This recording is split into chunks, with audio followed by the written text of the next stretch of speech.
Well, hello guys. It's Katie with Vintage and Vinyl, and I can't sleep, so I figured it would be fun just to do a late night chat. I have no clue how many of you guys are up in the middle of the night.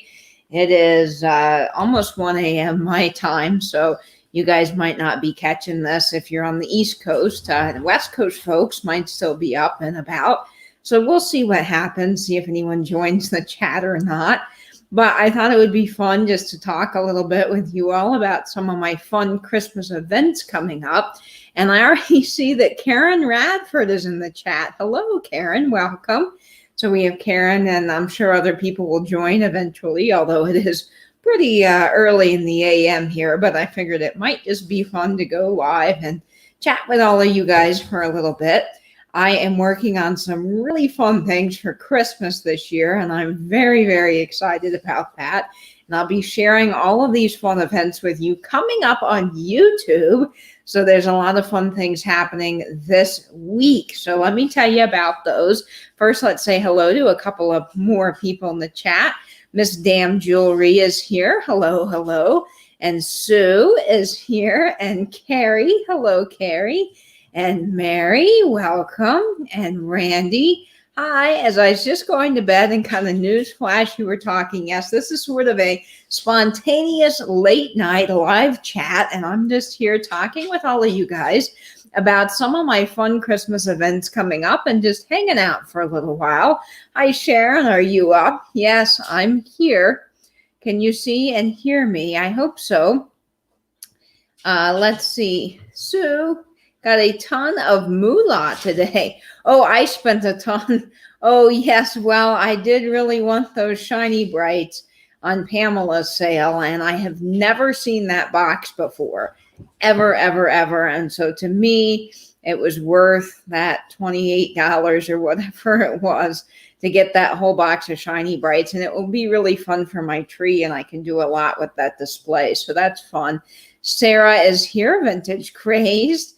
And Karen Radford saying, love the sharing the beautiful tree. Yes. It's a black screen on my end, but I can hear you perfectly well. That's really weird. Anybody else experiencing that out there? Let me know. Yes, Carrie. Is that happening for all of you guys? Okay, let's see. Now, Saren says that she can see my tree. And Mary's saying that she can see me fine. So that's really strange. Okay, I'm going to play the intro one more time and see if you guys can see this, okay? So let's...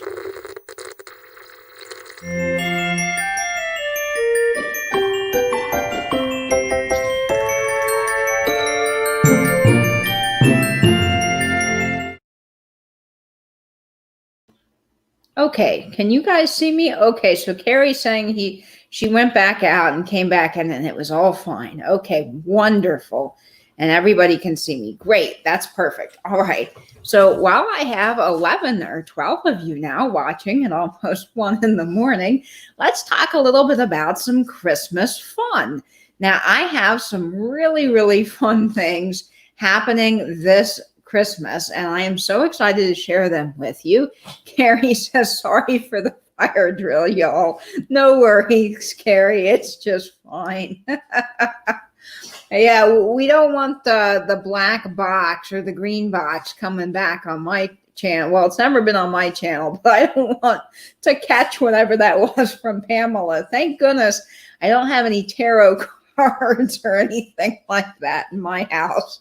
So as far as I know, I should be free of the monster of a green box. So anyway, so fun things for Christmas. Now, I'm going to be doing some great things coming up this week. I have a lot of content coming out. I'm really excited about it. So this Monday at 6:30 p.m. Eastern Standard Time, I will be reading How the Grinch Stole Christmas. So I'll be reading that Dr. Seuss book. I have an original copy from the 1950s, and it's going to be really, really fun to read that. So that is Monday, The Grinch. And then on Wednesday, I'll be having my live chat at 6:30 p.m. Eastern Standard Time. As usual, I'll be opening friend mail. I'll be giving away some fun prizes and playing some Christmas games with you all. So that's going to be really, really fun. And then, of course, I've kind of moved things around a little bit because originally I said that I was going to do the Grinch Christmas Eve, but I thought it would be more fun if on Christmas Eve I did an epic video. We are doing a Christmas light premiere. So Christmas Eve, I'm going to be showcasing all of the lights around my area. So I have been filming for days now.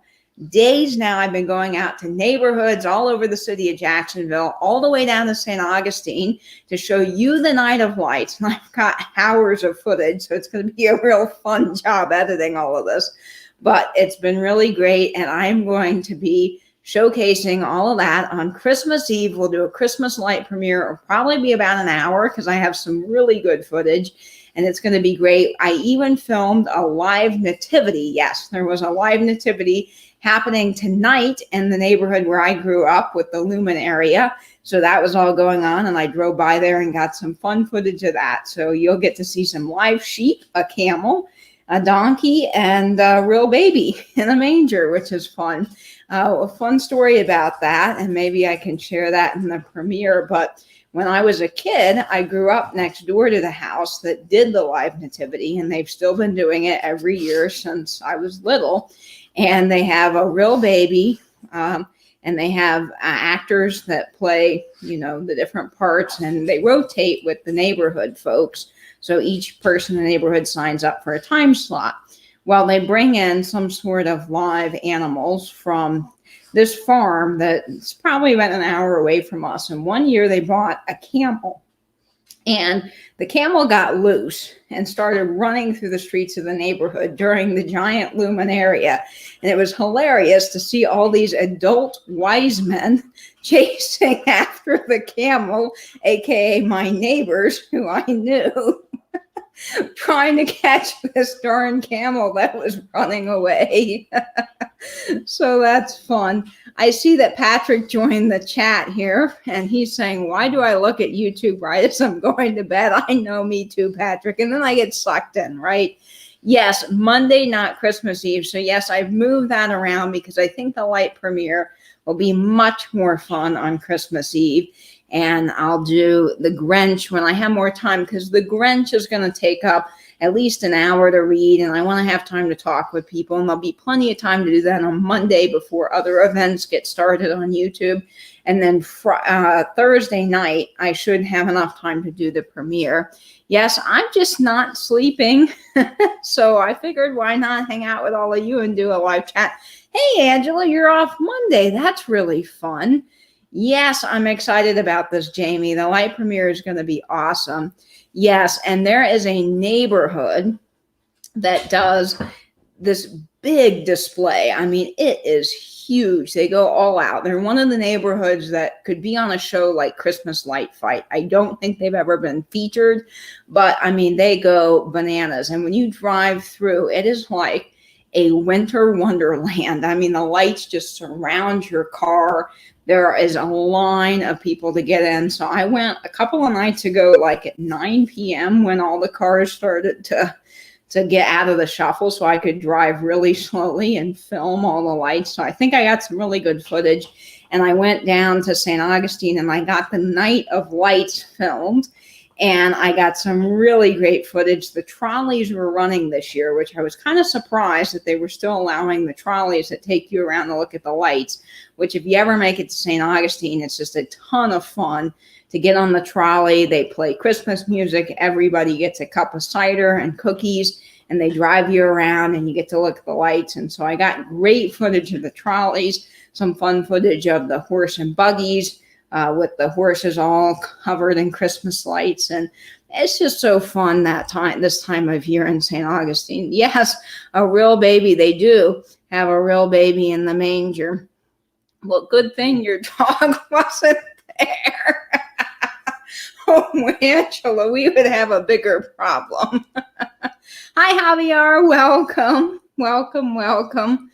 Patrick's asking me, let me know when your light show video will go up. I'm not doing a sale, but I was going to just do a live chat for those who aren't doing anything Christmas Eve. Patrick, that is wonderful. And I definitely want to be a part of your premiere. Well, you're not having a premiere, but you're live. So let me know when you are planning on doing that, because I can move my live anytime. I know Thursdays you typically do 8 o'clock, so I could do after. I know Nancy at This Overstuffed House is not having a sale because she has to close. She's the only one that knows how to close up the Wawa. So I can do a premiere after yours or before. I think mine will last about an hour, maybe 30 minutes. It's not going to be terribly long. And I just have a lot of good footage of St. Augustine, which will be the bulk of that video, along with that neighborhood that goes all out. My gosh, guys, it is amazing. So that's really fun. I'm missing some chatter here, so let me see what I'm missing here.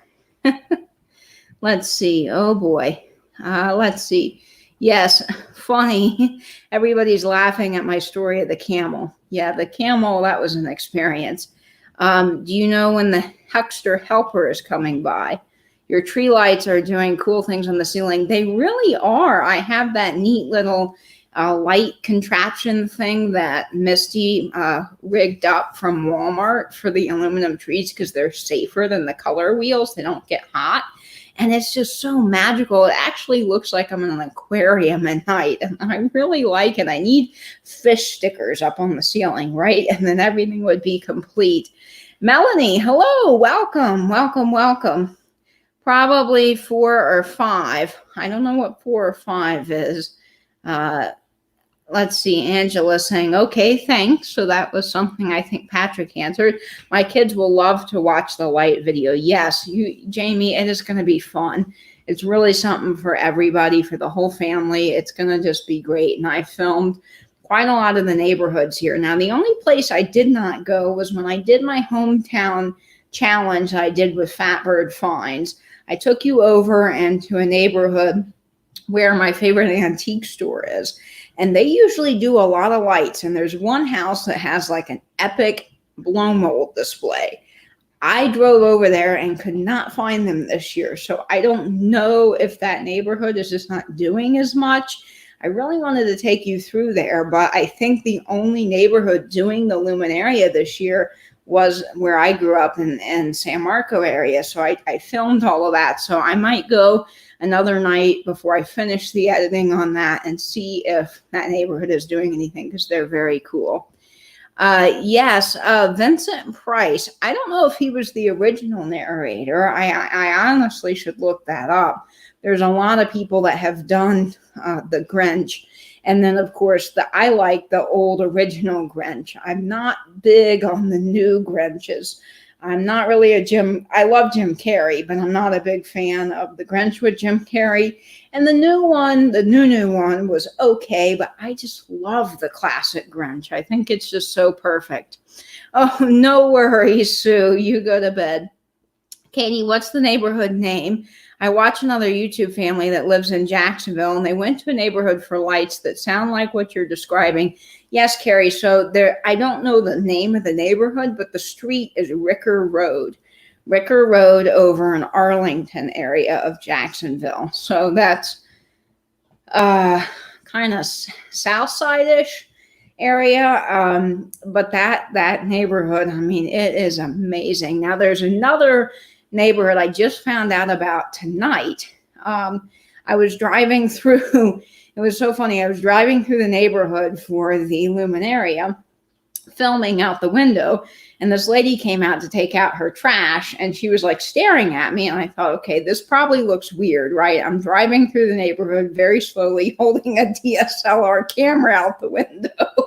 So I was like, I had my mask on because the window was open and people were going by, and I kind of like shouted out the window. I'm like, hey, I'm doing YouTube video. And, pretty much nowadays, I think people are so used to online that they were just like, oh, okay. And the lady's like, hey, yeah, if you're doing lights for YouTube, you ought to go to this such and such neighborhood. It's amazing. I'd never heard of it, but I wrote it down, so I might go check that out too. I mean, I've really been scoping out all the sites for you all, and it's been fun because there's some new things this year that I haven't gotten to see before, and it's just fun driving in your car with the Christmas tunes blasting and your cup of coffee and getting a look at the lights. It's just so much fun. Night, Sarah, if you're leaving. No drinks or cookies this year. That's too bad. Let's see what is happening in the chat. 8 as usual. Patrick, I can go after yours. That's just fine. Just let me know. When was it? Monday, since it's not Christmas Eve. Yes, Angela, if you want to come on and read part of the Grinch with me, you're welcome to. That will be Monday at 6:30 p.m. I like 50s music, the older stuff a lot. Me too, Sharon. That is my favorite era of music to listen to. And of course, with all the Christmas music I've been listening to this year, I have found a fantastic station that plays all 40s, 50s, and 60s Christmas, and it is just delightful. I can roll people over to you. I might do a live haul of the vintage games I picked up. Oh, that is so fun, Patrick. And I love the idea of having stuff on Christmas Eve and Christmas so that people feel like they can be a part of something. Because I know this year it's going to be really, really tough when you can't go to your families because of COVID and everything going on in the world right now. And I feel like we are such a wonderful family here on YouTube. And it is great to continue to create a sense of family and community. So my hope, along with Patrick and other people who are working hard to go live and do fun content, is that we can have a fun, safe, socially distant Christmas. Even though we're not in the same room, we can feel like we are together. So that is my hope for this week, and of course the new year, that through all this special programming and like the Christmas light premiere, you can feel like you're with family here, because we really are a family here on YouTube. We all know each other. We all know each other's dogs' names and even the bunnies in our community, and it's just so much fun to get to know you guys and to feel so wonderful when I'm in the chats with all of you, because of course I haven't even been able to see my family either this year. So you guys are my family. So I am going to be your stand-in family as well throughout Christmas. And on Christmas Day, I will be going live at some point doing something fun. I don't know when that is. I'll see what everybody else is doing. Never want to kind of topple over anybody, but I'll figure out what's happening and we can do a fun live then. And I see Jen Bootsy is in the chat. That's wonderful. Patrick saying, I was just at your antique store. Shout out. Well, go back. Great finds, good prices. Oh, yes, I love the Rustic Fox. That is a really cool place. I can't wait to get there someday and visit it. That light fixture, Patrick, you showed with the gold gilt was just absolutely stunning. It was amazing. Great, Randy. I was there quick this morning, resetting my cuckoo clock. I picked up a couple of things to take to Kelly. Oh, and Found Again. Yes, for all of you guys that don't know that are in the chat, Kelly at Found Again, she has a YouTube channel. She's the creator of those fabulous earrings that a lot of different gals have been wearing here on YouTube. She has been in the hospital with a stroke and a brain aneurysm. So we are all praying for her, and Patrick lives nearby, and he is able to help bring some things because I believe that her family's not able to be with her at this time. And so they're in, I think, California. So give prayers to Kelly at Found Again. If you don't know who she is, go subscribe to her YouTube channel, because I know that will mean a lot. And with YouTube acting crazy, I cannot post a link in the chat to the GoFundMe, but there is a GoFundMe started by Michelle at Comfy Cozy Living. And you can go find Michelle Comfy Cozy Living on Instagram and get that GoFundMe link. And you can donate directly if you would like to help Kelly at Found Again. So please pray for her. Keep her in your thoughts. Give her well wishes. And right now, I believe the family is asking to not spam. In a sense, even though the messages would be extremely well-meaning spam, in a sense, her Instagram and YouTube, because that might be overwhelming when she's able to sift through all of that again. So if you'd like to leave a special message for Kelly, you can put it on Patrick's post that he posted about this on Instagram, or send an email to Michelle Comfy Cozy Living. So that's comfycozyliving@gmail.com. So that is what is going on with Kelly from Found Again. Okay, different areas, what Carrie is saying. Well, Carrie, I got to find out where those people went. Hi, Mama J. Welcome. Yes, we are a true family. I agree. Patrick says, I'll be your weird cousin. Everybody has one. Boy, it is true.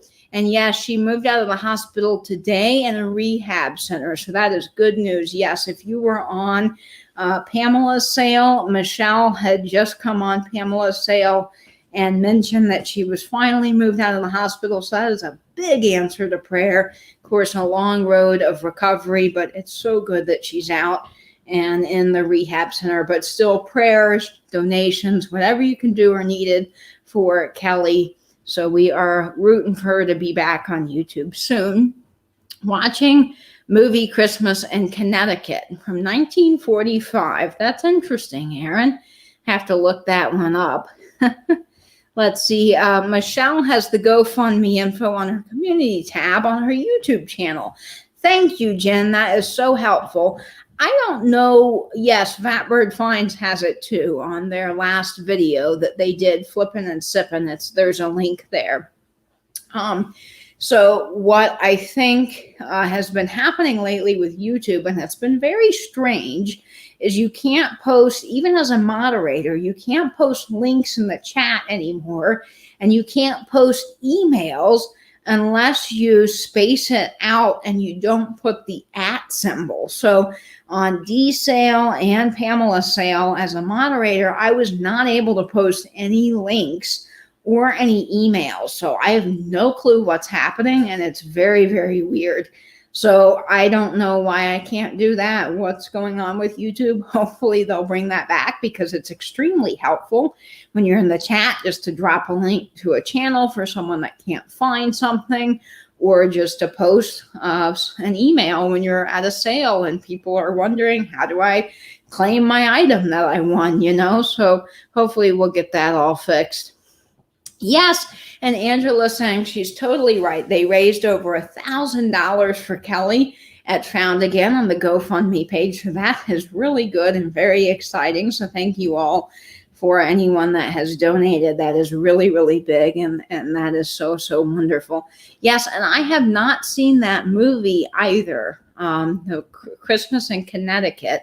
I have not seen that. I was going to show you this movie.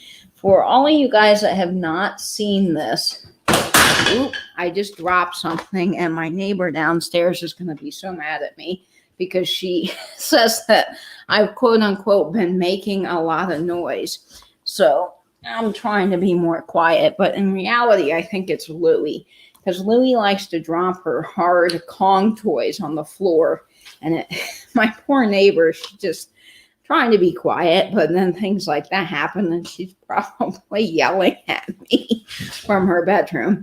Anyway, this is the movie that I watched last year for the first time, and I thought it was just so good. It was funny, it was heartwarming, it was everything you want in a Christmas movie, and this is The Christmas Project. And it's on Netflix right now. So if you have not seen this, again, not sponsored by this movie or anything, it's just one that I think is really good. And if you're looking for a fun family movie, or you just are home alone and you want to laugh, you want something fun, something that makes you feel good, this is definitely it. So I highly, highly recommend it. Here's the little synopsis about it. It says, even with Christmas around the corner, for the Buckley boys, payback almost always wins out over brotherly love. That is, until four brothers join forces against a common adversary, the Hagbarts, the meanest bullies in their middle school. But now Mom has decided that the Buckley family is going to elve the Hagbarts this year for Christmas. 11-year-old Matthew can hardly stand it, By the day, the Hagbarts torture the Buckley brothers into submission, and by night, the Buckley brothers secretly deliver Christmas treats and gifts to their sworn enemy. Soon, the war of wits escalates to an incredible scheme designed to get the ultimate revenge on the Hagbarts. But now that Matthew has been learning that he's supposed to do good to those who hate him, what he will do when a little push comes to a great big shove. The Christmas Project is a heartwarming comedy the whole family will love. And yes, it really is. It's a great, great movie, and it's really funny. So if you're looking for something that is great this year, hi, Dad's Vintage Garage. The big tech is censoring networking and staying connected. Yes. Yeah, I know that they're trying to stop sub for sub on YouTube. They don't want you to basically sub to someone else because they sub to you, which is weird. I don't know why that affects YouTube. I know it has to do something with the ads and all of that, but I don't know. They've even been unsubscribing people for some reason. That's just been happening lately. There's a couple of people I subscribed to, and then I went back and realized I wasn't subscribed, and I'm like, but I did subscribe. So I don't know. Weird things have been happening. Muppets Christmas Carol, best family Christmas movie. We watch it every year as we decorate the tree. Yes, Patrick, I love the Muppets Christmas. I also love Miracle on 34th Street. And I don't mind which one it is. I know some people are loyal to the original, but I actually think that the second one the remake is pretty good. I like that one. That's the one I own on DVD. And then I always have to watch Elf, and National Lampoon, The Christmas Vacation is probably my favorite. I like A Christmas Story, but I've seen A Christmas Story so much that it gets a little bit old. But I love that. And because of The Christmas Story, I always have to eat Chinese food Christmas Eve. That is my little tradition. I always do it, and it's just fun to do. So I always have Chinese Christmas Eve, and of course, then it keeps the kitchen clean. So Christmas Day, you can cook your roast or whatever without having the whole kitchen a mess. So I do that, and I watch. What else do I watch? I'm trying to think. The Christmas Project is a new one that I started watching. Of course, I'm sappy, and I do like my Hallmark movies. I know, like, they all end the same, and the people are, it's the same story regurgitated, as a gazillion times. But there's something just so nice about having that on in the background while you wrap presents or cook dinner. Anyone can kind of jump into a Hallmark movie and feel good, because it always ends out in the end to be very happy. So I like the Hallmark movies. Hi, Justin. Welcome. And Patrick saying, as Netflix has a new series, Holiday Movies That Made Us, covering Elf and The Nightmare Before Christmas. How awesome, Patrick. I love watching those kinds of behind the scenes things. So that's going to be really fun. And, I'm one of these people, I've watched a lot of movies, and I like The Nightmare Before Christmas, okay, but it's not my favorite movie. I honestly could never see it again and just be okay with that. And a lot of people are probably going to, start typing furiously in the comments because they love that movie. But it's just not a movie that I could really get into as much as other movies. And yes, It's a Wonderful Life is fantastic. I love that. I have that on DVD. Yes, Elf and Scrooge. Oh, Scrooge is a fun movie. I like that a lot. And Home Alone. Yes, Home Alone. That's another one of my favorites. I like the second Home Alone best. Out of all the Home Alones, the second Home Alone is my favorite. I just think the whole New York scape is beautiful. It's fun because I've been to the plaza and I've been through Central Park, exactly where part of that was filmed. And I don't know, just the whole message of Home Alone 2 is really wonderful. I love that dynamic with the homeless lady in the park with the pigeons. I just think that's wonderful. So I love Home Alone. My last theater role was Miracle on 34th Street. I was the lawyer love interest. Can't remember my name. Oh, that's fun, Patrick. Yes, I don't remember the character's name either, but I know who you're talking about. And I just think that's great. There's another movie, and I think it's like a Hallmarky type, but the movie's just really good. It's called All I Want for Christmas.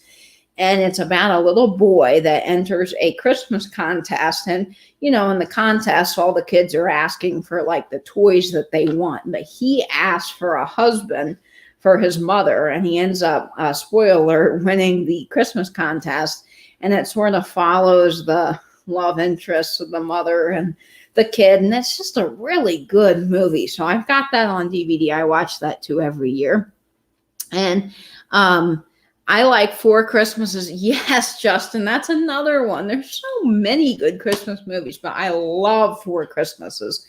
That movie just cracks me up. And my parents are not together, so I kind of relate to that, making my rounds to everybody. But my family is really wonderful, so I'm blessed that way. I don't have brothers fighting or any of that craziness featured in the movie, but the whole theme of rushing to get to everybody's house, I can relate to that.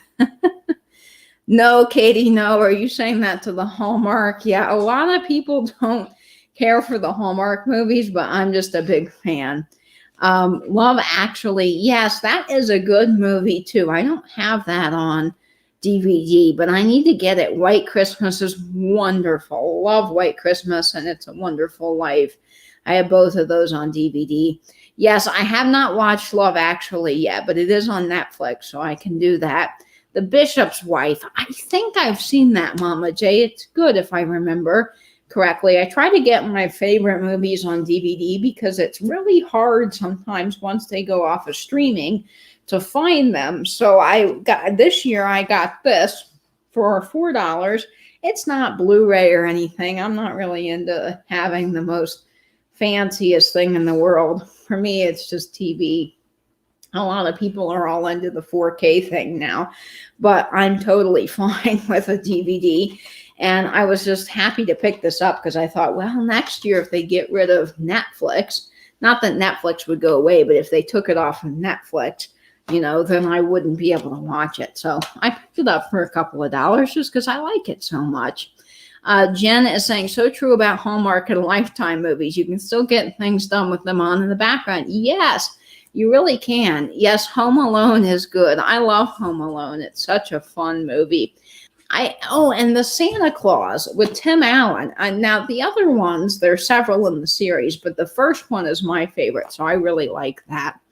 The Home Alone band was my band at my wedding, and they played for us. Really? How cool, Randy. Southern Buckeye, welcome. A long-time forgotten movie is Ernest Saves Christmas. Yes, that is a fantastic movie. Prancer, I have not seen, but I think that I've heard that's really good. Fred, yes, that's it. Fred was the lawyer's name. Exactly. Snow Globe is good. Now, that one I have not seen. I will have to watch. Yes, Fred, that's it. I wouldn't be on stage for a full year. Well, Patrick, it's hard to remember when you've been in so many shows, who you played and all of that. It is fun to remember. Try to catch one called Angels Sing on Hallmark. Willie Nelson is in it. I'll look for that, Jen. Yeah, I like the Hallmark movies, and I will put them on when I'm doing other things in the house, like cleaning or cooking. I don't know. It's just, like I said, nice to have in the background, and I think it's kind of fun that the movie is always happy. I'm not much for movies around Christmas time anyway that are Debbie Downers, Like, I don't mind a good serious movie. I love that kind of movie as well, but comedy is really my thing. And I like at the end of the day to come home and put on something happy. I'm just not into getting all sad. There's no point in it, in my opinion. There was a small remake of The Bishop's Wife, but they did change the name. I like the original. Yeah, sometimes the originals are just better, Although with Miracle on 34th Street, I don't mind the original, and I don't mind the remake. I thought the remake was really quite good, to be honest. And like I said, that's the one I have on DVD. Me too. Most of my small collection of DVDs are Christmas. Yes, I have an old cabinet that came, it's over here, and I've shown it in my home tour, that came from my great grandfather's and grandfather's radio station. And I think they kept tape cassettes in it along with like other random filing because the cabinet drawers say like KFVS stationery. And then one of them says tape cassettes. And it's fun to read the labels on the drawers, but it's one of those old Steelmaster metal filing cabinets with the real narrow drawers. And so I use the top two drawers to store movies, and I take them out of the case and I put them in those little protector sleeves, and then I've got them all categorized, and I just really like that. It's a good way to store movies, and I like having the movies. I like still the physical media because I grew up with having physical media and going to Blockbuster and all that every Friday. And I like the streaming services too, like they're really great, but when they go off, you're stuck trying to find the movie again if you want to watch it. So if it's a favorite of mine, I like to have it on DVD. I started looking for sales on Amazon Prime, adding Christmas movies. Oh, got Meet Me in St. Louis. Yes, that's fun. There was a trivia question about Meet Me in St. Louis the other day on Cindy's channel from Mimi's Treasure Cottage. I can't remember which song was originally written for that movie, but there's a famous Christmas song that was originally written for Meet Me in St. Louis, and I have to remember that. I thought it was really fascinating. Hitting the hay, night owl. Yes, may the true meaning of Christmas take you by surprise. Yes, Melanie, you have a great evening and Merry Christmas to you. Walton's Christmas. Yes, I've heard that's just phenomenal. I actually have not seen it, believe it or not. And then Mama J saying, shop around the corner with Jimmy Stewart. No, I have not seen that, but I'm going to have to watch that now. Love Shop Around the Corner too. Forgot that was at Christmas time. I did the musical version of it. She Loves Me, one of my favorite shows I've ever done. Fun, Patrick. Yes, She Loves Me is a great show. Have Yourself a Merry Little Christmas. Yes. Night, Southern Buckeye. You have a good night. Yes, so I love all Christmas things. Now, I saw someone mention in the chat, I think it was Angela, Die Hard. Is that the one you mentioned? I know a lot of people watch it at Christmas time, but it's not one on my list that I normally watch. I also like Mickey's, I think it's Mickey's Christmas Carol, or you guys can let me know in the chat what it is, but it's the Mickey's something or another, and they have like the Donald Duck Christmas. And then they also have, what is it? It's the version of the Gift of the Magi, but it's done Mickey Mouse style. So he has like a flute or a kazoo or something that he wants a pouch for. And I don't remember what she has. But basically, you know how the Gift of the Magi goes. In the original Gift of the Magi, she's got long hair and she wants a comb. And he has a pocket watch and needs a chain, and she cuts her hair and sells it to get the chain for the pocket watch, and he sells the pocket watch to get the comb for her hair. And so I can't remember what that is, but it's very, very good. I'd like to get it on DVD, but I've never seen a good yes, Mickey's Christmas Carol. That's it. That is such a great, great movie. It's really fun to watch. I assume she doesn't cut her hair in the Disney version. No, she doesn't. I forget what she wants. It's something, it's not, maybe it's a band for her watch. I don't know. I know Mickey has a kazoo or a flute or something. I don't know. It's been a hot minute since I've seen it. But it's a very, very good movie, and it's fun to watch at Christmas time. It was on Netflix, I think, last year, but I have not been able to find it yet on DVD. Is Nate here? Hey, Nate Biscuit. Well, welcome. I wonder what time it is. My Nate clock is still in the bedroom, and I'm moving my record clock, which is going to be my Nate clock. I'm going to put it right here with my clocks from around the world that have different times. So I will have a New Zealand and Auckland, New Zealand clock. And then the clock that was up here, I have a clock that was right here. If you guys saw my home tour, you would have seen that. I just got a really cool Coca-Cola sign from an old train station in Georgia, and that is ended up where that clock was. So I'm going to flip flop everything around when I get around to it. I got to go to my shop and get the small step stool so I can do it, because I am only 5'3", and unless I stand on something, I won't be able to get that all hung up. I can't reach. Yes, I did that show too, Mama J, played the reporter. How fun. Speaking of shows, when I was little, when I was probably 7 or 8, our church would put on a choir. We would have like a choir musical production, basically. And so the kids in the Kingdom Kids Choir, is what we were called, would practice for this show. And they had one every Christmas, and it was a different theme. And one of the shows I did, it was called Joy Story. And basically it was like the kids in the choir, you could try out to be an actor or a singer, or you could just be basically in the chorus. And so the kids in the chorus were dressed up like teddy bears and stuffed animals in a store. And then they had the dancing down below and all of the musical stuff happening. Well, I wanted to try out and be in the show. I can't sing or dance to save my life, mind you, but, I was a kid and wanted to be part of the fun. And so I tried out, and my teacher, my choir teacher, was so kind because she felt really sorry for me. So she gave me a dancing part as a cowgirl. So mind you, I don't know what the cowgirl thing, I don't remember now how that fit into the Christmas story of a bunch of kids in like a toy store. I don't really know what the whole purpose of that was now.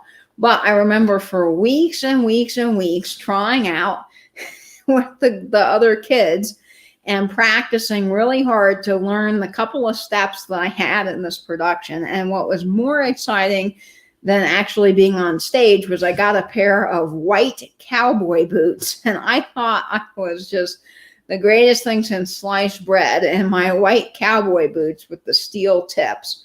I mean, if I could find video of me dancing, I would gladly share that with you all, because I'm sure it was terrible because I can't dance.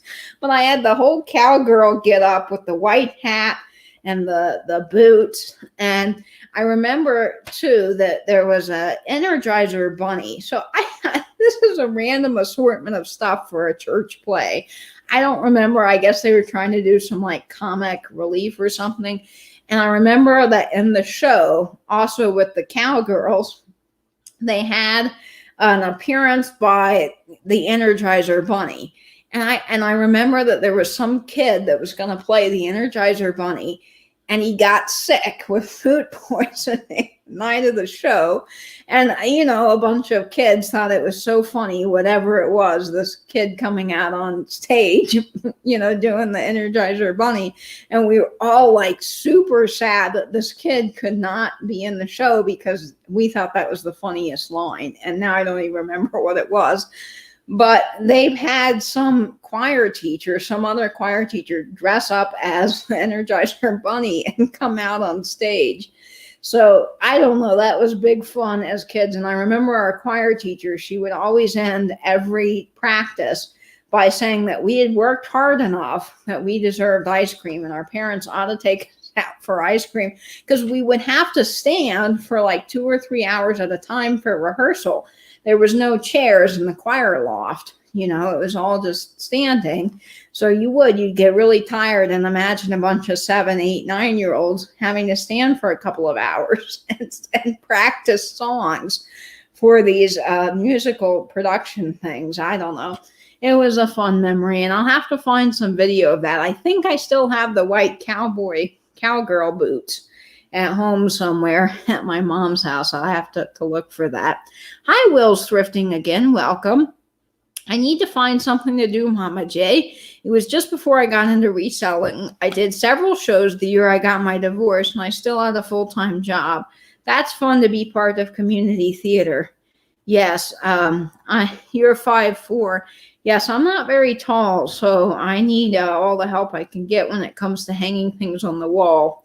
Yes, it was very cute. And I know there's a video of me somewhere doing that cowgirl dance. I don't even remember the moves. I can't sing a single song from that musical at all. I don't know.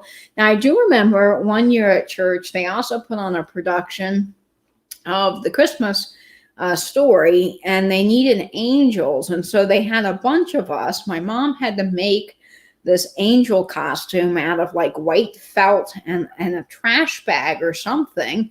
And we had to all march down the center aisle of the church dressed as angels. Now, that was, I remember just being kind of hot and itchy in the costume, but it was fun doing that. I don't remember what that was for, but that is definitely fun. I've never been in, I've only been those two things. I've always been behind the scenes. So I've always run the lights, done the props. When I was in college, I did the props for Fiddler on the Roof, which was so much fun. Of course, during the show for Fiddler on the Roof, part of the direction was that the characters would enter from stage left. And once they got to stage right, they would put all their props in the suitcases that they were leaving Anatevka with. And so a lot of times the props would get all mixed up, and every day I would have to go open the suitcases or the baskets or whatever and put all the props back on the table. But that was fun to do. And I did, what else did we do? We did Les Miserables. That was we did the shorter version of Les Mis, which was the concert version of Les Mis. And that was fun. I did the set dressing for that. We did Pride and Prejudice, which was fun. I worked on building the giant pianoforte for that, which was great. And we did so many other shows that were just fun. A lot of Shakespeare stuff too, which I love. I'm a big Shakespeare fan. So that was exciting. And then my senior year of high school, we put on Grease. And I was the props master for that. And I also was the stage manager. So I had fun with that. And I thought it was big fun to be a part of something like that, which was great. Now, my freshman year of high school, we did Robin Hood. And we had almost zero budget. It was so bad. We all tried our very best, but it was not the greatest production of Robin Hood in the world. We met next week to debate likely canceling again the show. I'm supposed to direct in April. Oh no, theater won't be back by then. I just had cast Auntie Mame 2 weeks before COVID hit, and now who knows? Yes, that is awful, Patrick. I know. I just saw that Andrew Lloyd Webber did a video from the West End and London, and they have officially canceled Phantom of the Opera in London, which was one of the longest running shows, and they don't know when it's going to be back on. So I am just sad about that. And same with New York. I could just spend all my money just going to see all the shows. I have tickets to the theater here. I have a theater subscription. That's my Christmas present every year. And they unfortunately were supposed to have Hamilton this year. Yep, I missed out on Hamilton. They had to cancel Hamilton. They had Mean Girls was coming. They had Cats was canceled. Chicago was canceled. That was also coming. They had, a couple of other big Broadway hits were coming. Come From Away, the musical about that little town after 9/11 in Canada that helped all those people when they had to reroute flights. That was coming, and they had to cancel that. The Four Seasons and the Four Tops were coming, and the Temptations. They were, I had tickets to that, and they were all canceled. This year has just been really strange, but hopefully next year we can get back on track. Now, that's a great movie, Auntie Mame with Rosalind Russell. Yes, of course. Patrick says, I'm supposed to be Mr. Wormwood in the musical version of Matilda this summer. Hopefully, Patrick, that will happen. I really do. Yes, that would be so fabulous. I sure hope you get to do it, Patrick. I do too. And I really miss the theater. It's just so much fun. Yes, is one of my all-time favorite movies. Nothing like the book. The movie matches the play. Yes, such a good movie. I was in a few plays too. A lot of fun. Yes, it is. Y'all are so brave. I could never be on stage. Nate, it takes lots of practice, and you just have to pretend that the audience is your friends, like you're just talking to a friend, and then eventually you'll get over that. But a lot of people I found in technical theater aren't really much for being on stage. Of course, I like both. I just can't sing and dance. Now, I can do some acting. I'm not horrible in that department, but I do much better on the creative end of things, and I really like doing props. I just think that's so fun because I can do the woodworking side of things too and make some fun custom props, which is fun. The Lucy remake of Auntie Mame is not as good, Maine, as Rosalind Russell. Yes, remakes aren't always the best. Hello, Patricia Sandoval. Am I saying your name correctly, Patricia? I'm sorry. Yes, hi, Beth. I'm still awake and up chatting with all of you guys. No, there is nothing good about the Lucy version. Patrick knows. Yeah, remakes just are not the best. People are agreeing. Yeah, Sharon the Nutcracker, we have a fantastic version of the Nutcracker here in St. Augustine. Flagler College does a phenomenal production. And I used to go with my friend every year. And then, of course, that got canceled too. So hopefully we'll be back to all of that theater and concerts and fun stuff soon. Let's see. I'm missing chat. The chat goes by so fast. Hi, Randy. Oh, I was thinking a different Randy. Randy, you've already been here. I was thinking other Randy. There's so many Randys and Danas and Dianas in our community. Yes, Patrick, I would love to see you in a show sometime. That would be really fun. I needed something to do, Mama J. It was before I got into reselling. Oh, yes, I read that comment. So I am way behind in the chat. Let's see.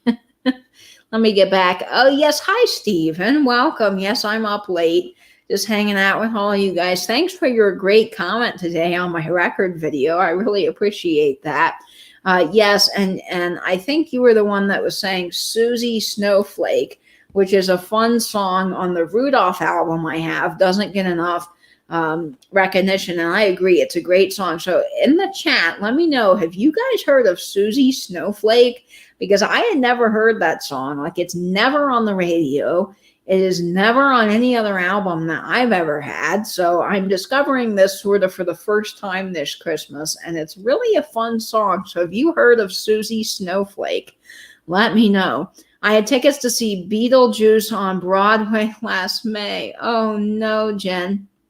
I love Beetlejuice. And in fact, my friend who I went to school with, he was involved in that Beetlejuice production for Broadway. He did the costumes and the costume research, which was really cool. I think it's so neat to see his name in that program. I was like, wow, that's awesome.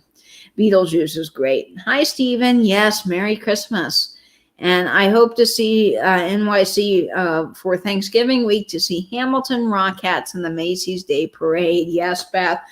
I have always, my biggest dream is to go to New York and see the Macy's Day Parade, to see the New Year's Eve ball drop, and to see the Rockettes. And I got the wonderful opportunity to go to New York in January before COVID hit. I mean, literally, I was so lucky. I went to New York. I went then to DC to visit a friend. I came home, and within like 3 days, they were shutting everything down. And I just could not believe. I told my other friend, my girlfriend, Chastity, that went with me, my good friend, that we got really lucky because we just barely made it out before the whole COVID thing. At that point, everything seemed clear to go, and we had a really good time.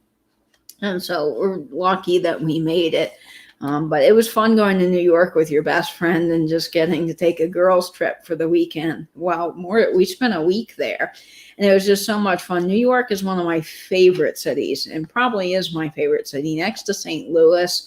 And I love Hollywood, California, but there's a lot of great places to visit in the U.S. I just really love the hustle and bustle of city life. I love how there's always something interesting in New York, and every street you go down, there's new architecture, there's new things to see. it's just a really fantastic place. But when we were there, the Rockettes did not have any more shows for the year, so I couldn't go see them. But it was just so exciting to go and to be a part of all that. It was great. My family always tells me I'm a big ham and should be on stage. Well, you can always start a YouTube channel and sort of have your own stage in a way. Oh boy, I hate when the chat jumps. That's frustrating. I had planned a week in NYC to see Broadway shows for my 50th birthday. Thanks to COVID, that couldn't happen. But someday, yes, I hope so, Patrick, that you get to New York to see those shows. There's so many that I would like to see on Broadway. I've always wanted to see Phantom of the Opera on Broadway, but it's so fun. Phantom is my very favorite musical. I mean, there's so many I like. I love Les Mis. I love Cats. Cats is phenomenal. But I really like Phantom of the Opera. That's got to be one of my favorites. But I love even Evita and Jesus Christ Superstar is really good. There's just so many great Broadway musicals. Justin, yes, I have always lived in Florida. My dad moved to Virginia when I was young, and I spent a lot of time in Blacksburg, Virginia growing up, but I've always lived here in Jacksonville. Hello, Michelle Ann. Welcome. No worries, Mama J.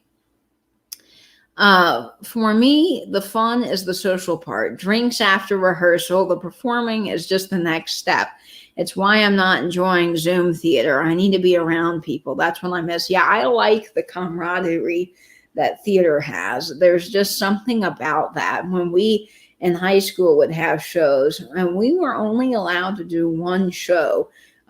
We weren't allowed to have like a whole run. Of course, I went to a Catholic school, so they were pretty strict about what we could and couldn't do. And, unfortunately, the theater department got kind of put on the back burner. It was all about the sports, right? The big money makers, the football program, this, that, and the other, which is, a valid thing too, but it would have been nice for the theater department to get a little bit more funding. I'm a big fan of the arts, but we had so much fun after our one performance. We would all go down the street to a place called the Mudville Grill, and they had karaoke night. So all of us theater kids would take over Mudville Grill, and we'd have fun doing karaoke and just laughing. And it really was a good time. And then in college doing theater, there's just a lot of fun there too. Having after show parties and going to dinner together, and just, all kinds of fun jokes too that happen during a show. There's all these little things over the headsets. If you work in technical theater, you know what I'm talking about, that sort of come about that are just fun. My mom's name is Susan, so she loves that song. Really? That's neat, Angela. So you know about Susie Snowflake. My aunt is Sue, Aunt Sue. So I think that she likes that song as well, but I had just never heard that. Last community theater I did was choreography for Joseph and the Amazing Technicolor Dreamcoat. Oh, I love that show. I have done plenty of plays, skits, monologues for church. Yes, that's so much fun to be a part of something like that. The last community theater thing I was involved in was Romeo and Juliet, and I helped with the sets for that. Elderly Poodle sent me a YouTube video of Susie Snowflake just last week. Really, Nate? So you know about Susie Snowflake too. I guess I'm the only one that doesn't know about Susie Snowflake.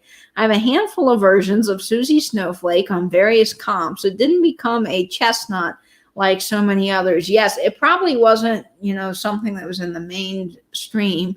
Didn't the Andrews Sisters record Susie Snowflake? They might have, Mama J. The Andrews Sisters did a lot of things, and I don't have a Christmas album by them. But there's just so many great versions of Susie Snowflake that I've been discovering now that I really like the song and have heard it. It's just, I have been listening to the 40s, 50s, and 60s Christmas radio station on Sirius XM pretty much all the time when I'm working or doing things either in the house, in the shop, or in the car, and I have not heard it once And all growing up, I never heard it on the radio. So I don't know. It's probably not as popular as, like, if I could count the number of times I've heard "We Wish You a Merry Christmas," I would be really, really rich if I had a dime for every time I heard that. Because that song and Jingle Bells gets played like crazy, and yet Susie Snowflake gets no airtime. So I don't know. I just heard Susie Snowflake on Tarnished Treasures video today. Really, Karina? Oh, I'm going to have to go listen to that. I am behind on videos.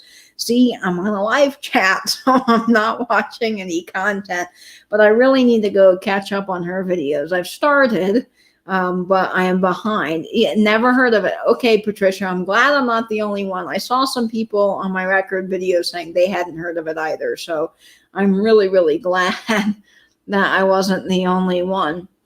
Randy saying, you hear if you go to the ball drop, you can't get out of line to go to the bathroom. Randy, that is true. So I have done years, this sounds kind of crazy, but years of research on the ball drop. That has been like the biggest dream of mine since I was a little kid. I love watching the ball drop every year on TV. Like, that is my thing. You will never catch me on New Year's Eve without myself glued to a TV watching the ball drop. And I started doing research on it and talking to people, and just, anytime I'd meet someone from New York, that was like, I'd always ask them, what about the ball drop? Well, you can't. Basically, once you are in line, and you have to get there at like 4 a.m.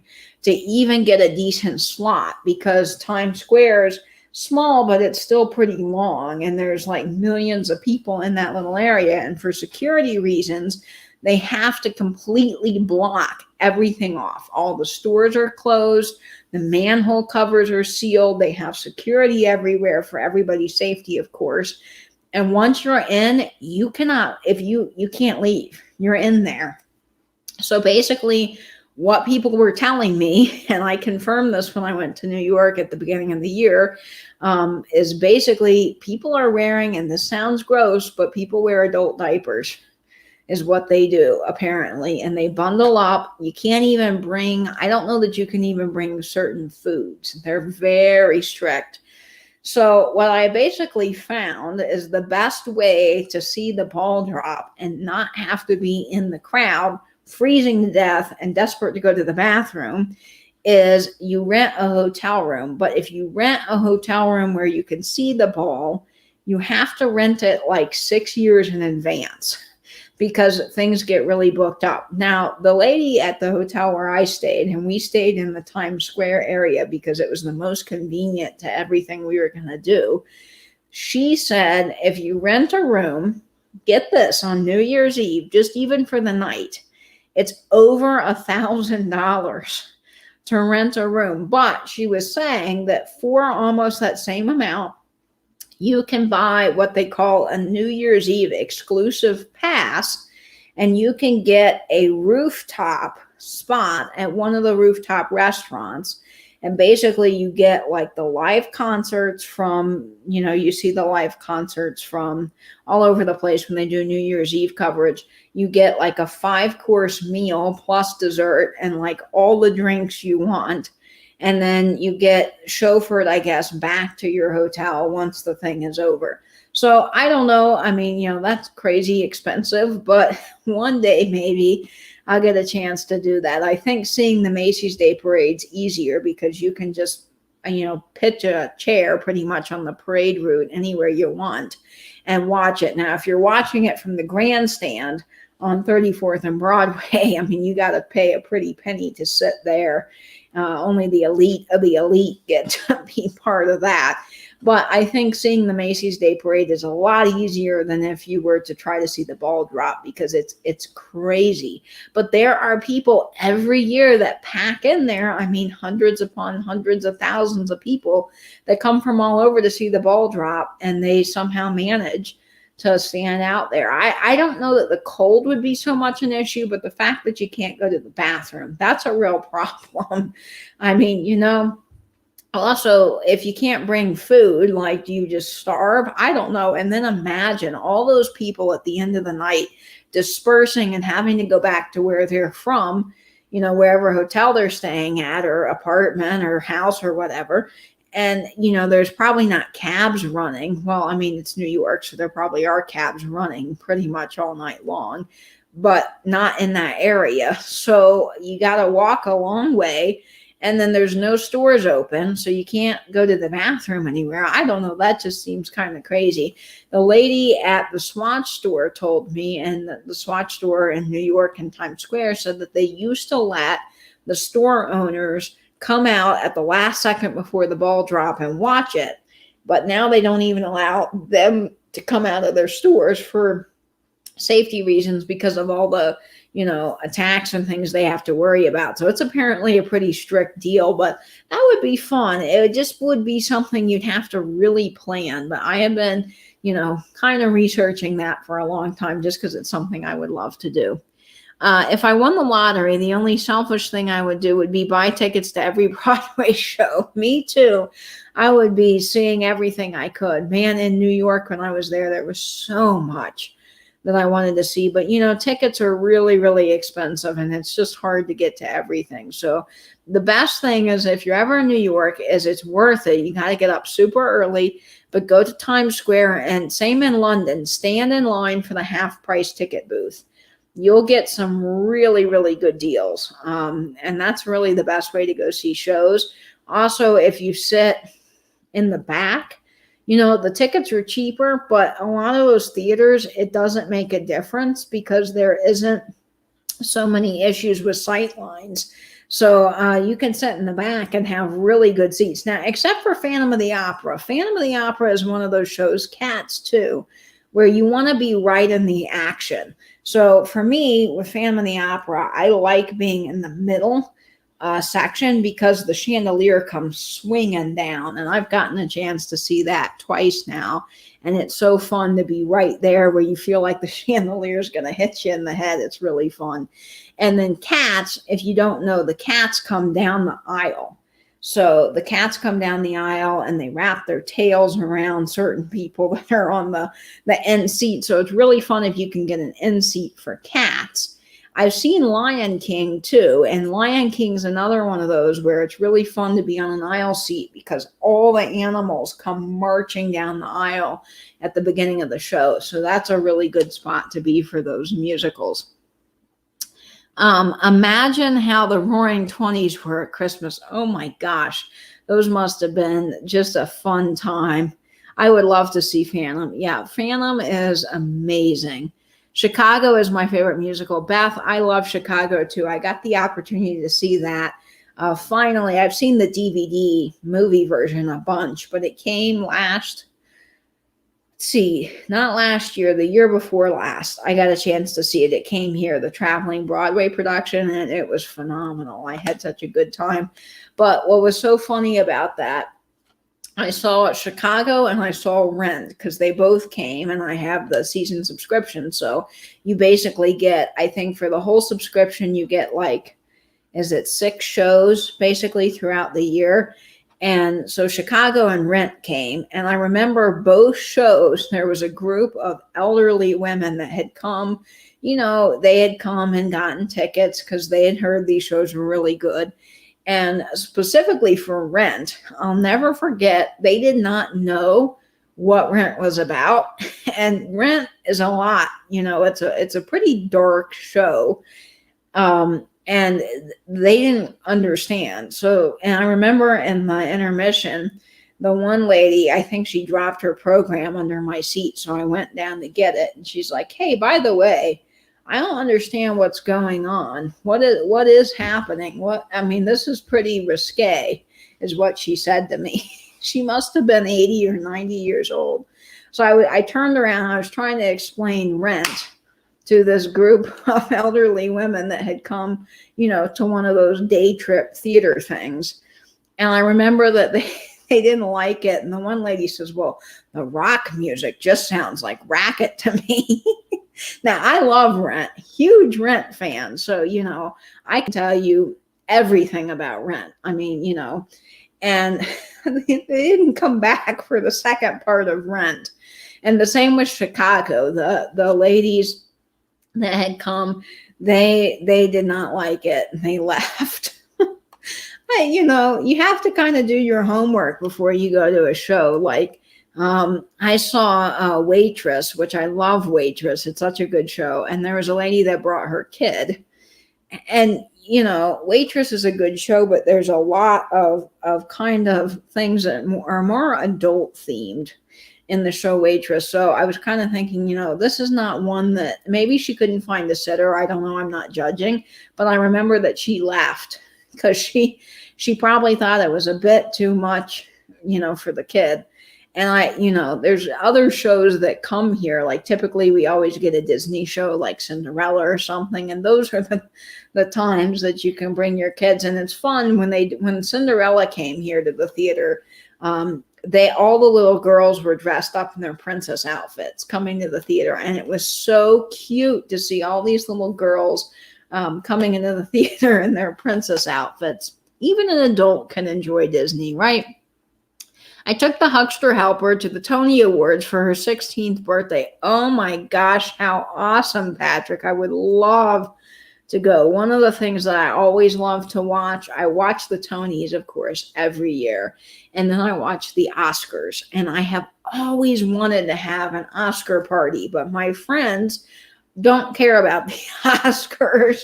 They love movies, but they're like, it's just another award show. I don't care. But I've always wanted to have like a really fancy, unnecessarily fancy Oscar party where everybody comes like super dressed up and there's all these fun appetizers.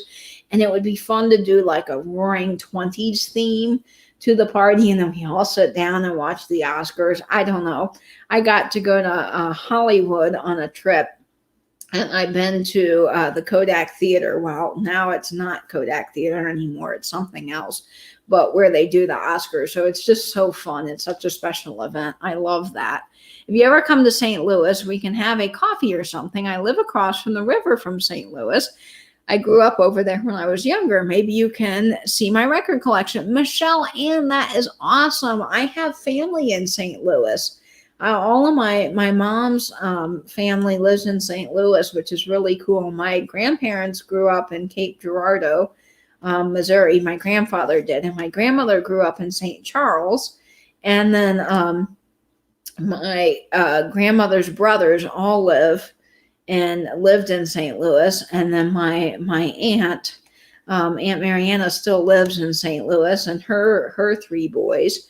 My cousins. So we love to visit St. Louis, and that's one of my favorite places. I love the Delmar Loop. They have a fantastic record store called Vintage Vinyl in the Delmar Loop. It's one of my favorites. And the Delmar Loop, for all of you guys that are watching that don't know, that is like the home of Chuck Berry. So there's Blueberry Hill Restaurant and Music Theater, and they have like this fantastic diner set up with all these rooms.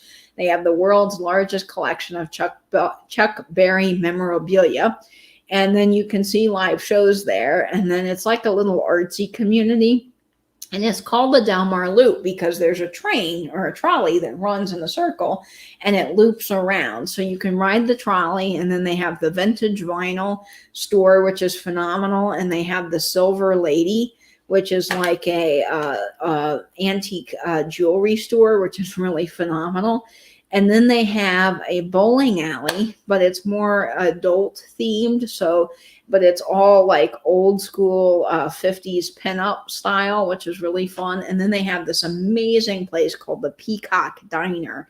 And they have an old lighted neon sign. Probably, I think it's been there since the 50s or 60s. It says Peacock Diner with the peacock feathers all illuminated. And the whole diner is all 1950s themed, and they have peacock memorabilia everywhere inside, which is fun. And then they have an awesome hotel called the Moonrise Hotel. Now, the Moonrise Hotel is like this futuristic, really space age design style hotel, which is awesome. It's in the Delmar Loop. And then there's another hotel in St. Louis that we stayed at all the time with my grandparents growing up when we go visit them. And it's called the Chesterfield. Oh, let's see. I think it's the something with a C Inn, Chesterfield Inn, something like that. But they have a big stuffed bear.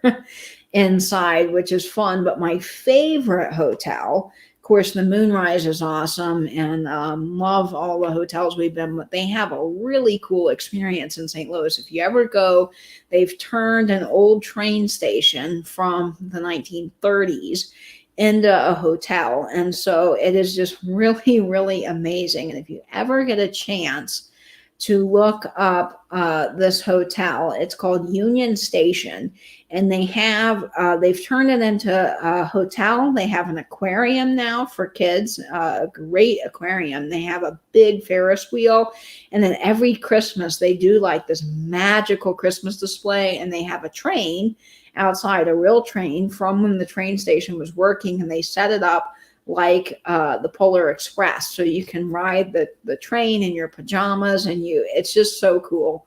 I've gotten to stay there. When I went back, my mom and I stayed there.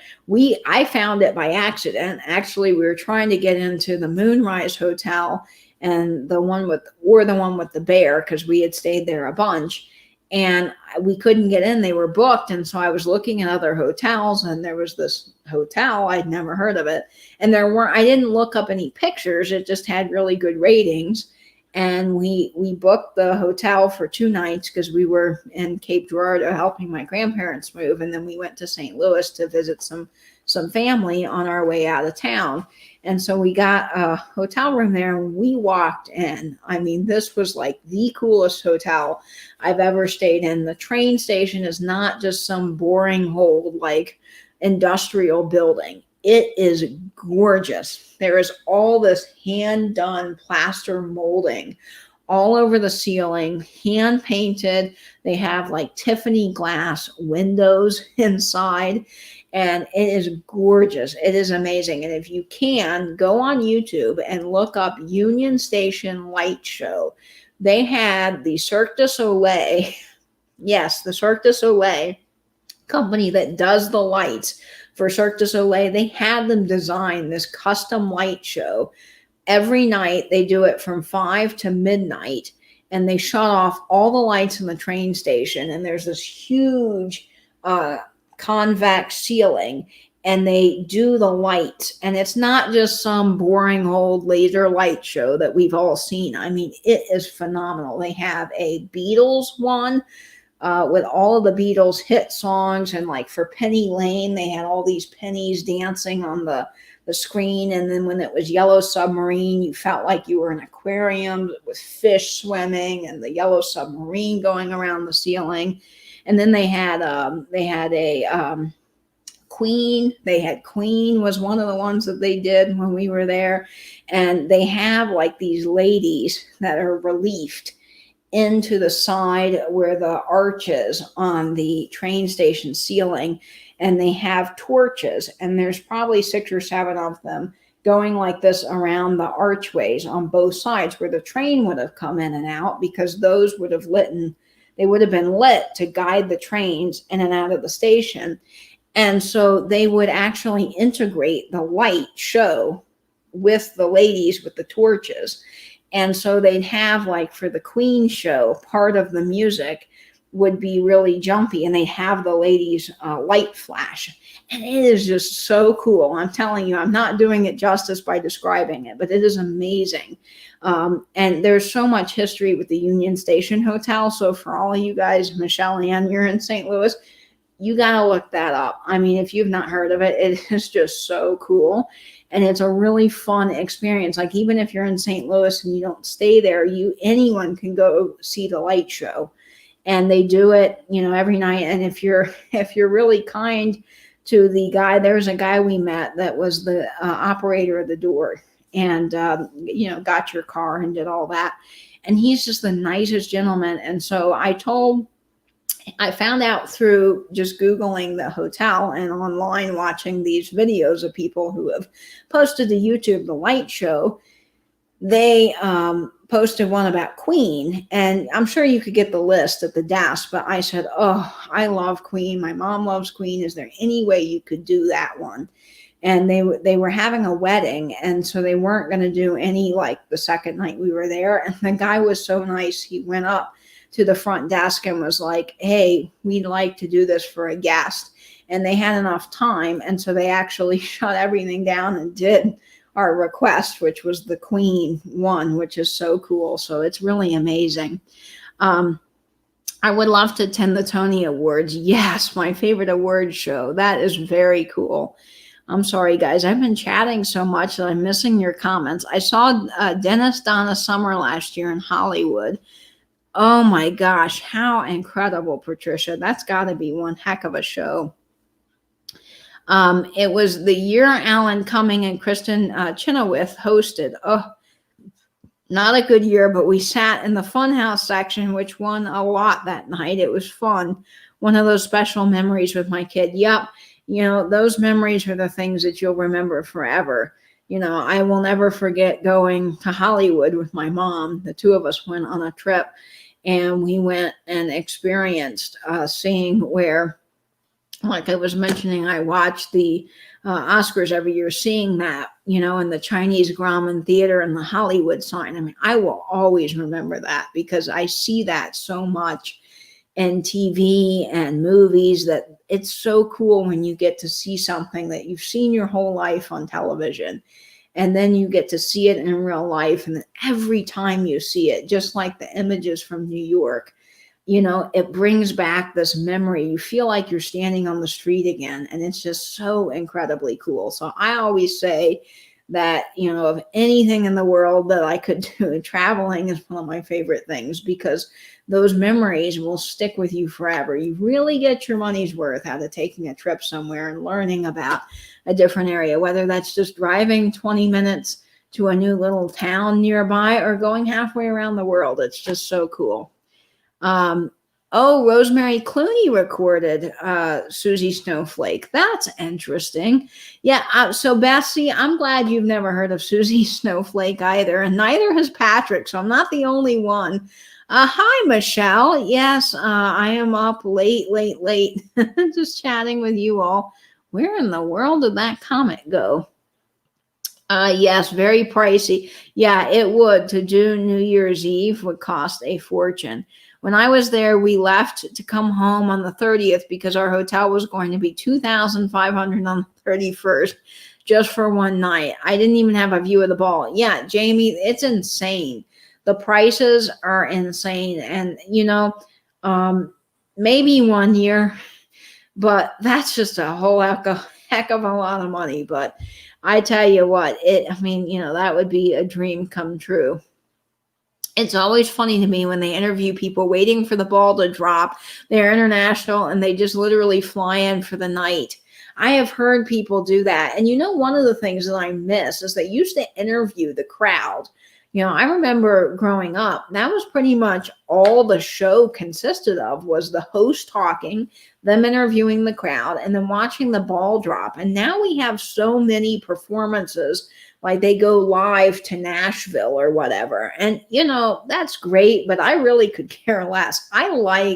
This is me being old school. I just like the crowd interviews. It's fun when they used to ask people, like, what are your New Year's resolutions? Because, no one's going to really probably complete that.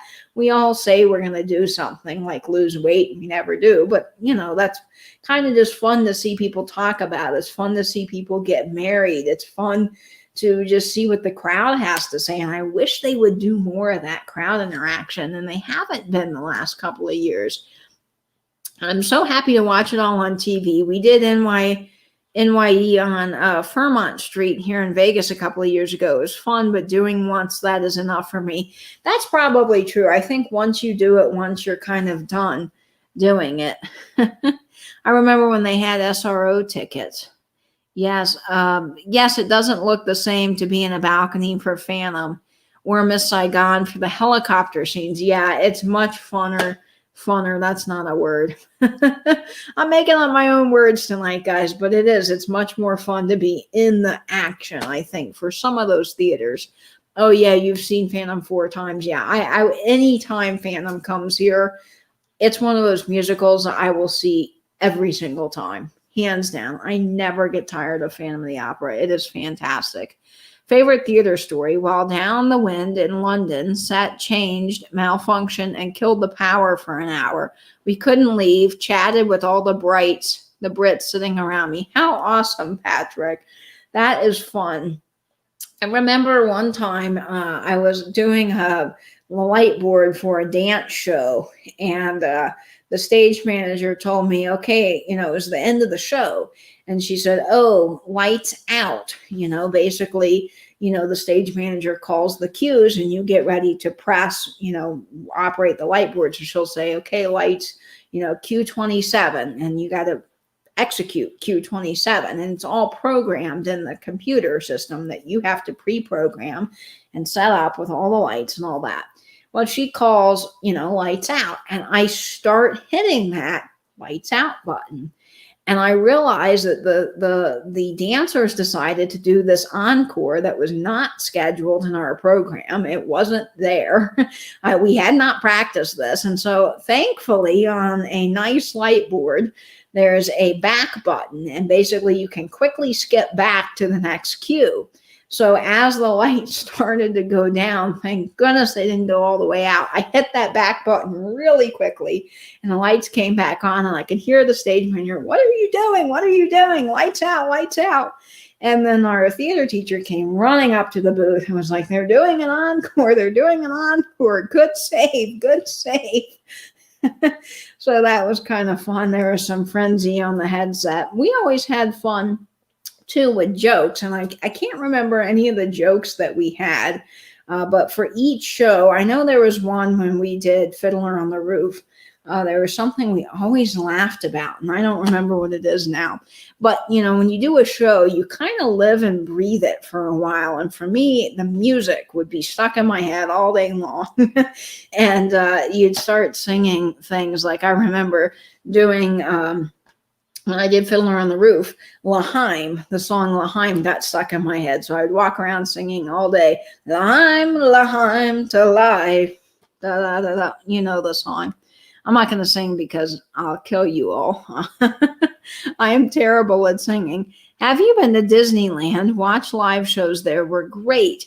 Yes, I've been to Disneyland. We had, when I was really little, we had like the Florida resident passes. This was when Disney was really inexpensive. Now they've raised their prices, and I haven't been back since I was a kid, but Disneyland is so fun.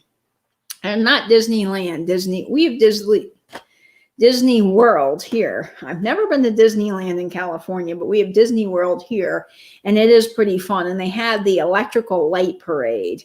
That was just hands down the best. They've gotten rid of it. They don't have it anymore, but it was just so cool. You could see the electrical light parade, and then you could see Tinkerbell at the end, and they'd have fireworks, and Tinkerbell would come down the wire.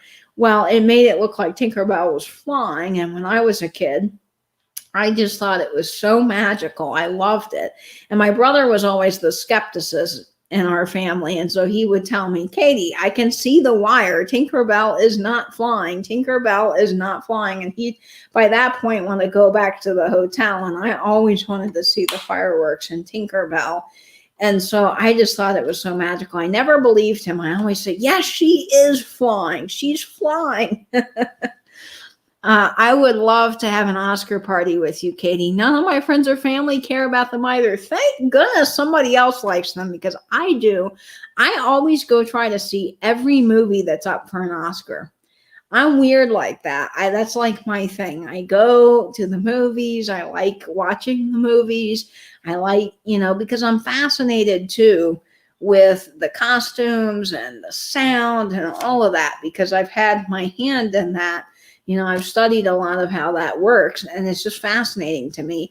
And I wish they show a little snippet of the technical awards, but they never do a full version of that on TV. And I would love to be able to see that, down to the set design and the all kinds of awards they give out for that. Would be fascinating. My family was in Sikeston, Missouri. Oh, yes, I know Sikeston. My grandparents would travel to Sikeston because they had really good peaches. For all of you guys that don't know, peaches are the best from Missouri. I know Georgia's known for their peaches, but I'm telling you, Missouri will beat Georgia out hands down any day for peaches. They have the best, sweetest peaches in the entire world. So we would drive to Sikeston to get peaches from this wonderful place. and it is fantastic. My mom was born in Cairo, Illinois. That's fascinating. My dad's parents, they grew up in Illinois, and so that's fun. Michelle Ann, that's awesome. South St. Louis is my hood. Dangerous territory now. Yeah, St. Louis has changed a lot. I remember wanting to go to the Del Mar Loop again, and I mentioned it to now I think the Del Mar Loop is perfectly safe now, but I remember my grandmother, she heard about a couple of shootings over there, and she was like, oh no, we don't want to go there. But I think during the day, it's totally fine. Sikeston, been to Lambert's. Yes, Lambert's is fun. So if you don't know, Lambert's it's a restaurant. I think it's a chain because they have one in Branson. But Lambert's is this place that has these wonderful hot rolls. So it's family style. They bring out these massive portions. I mean, you couldn't eat all of the food they put in front of you, but they bring out these massive portions of things.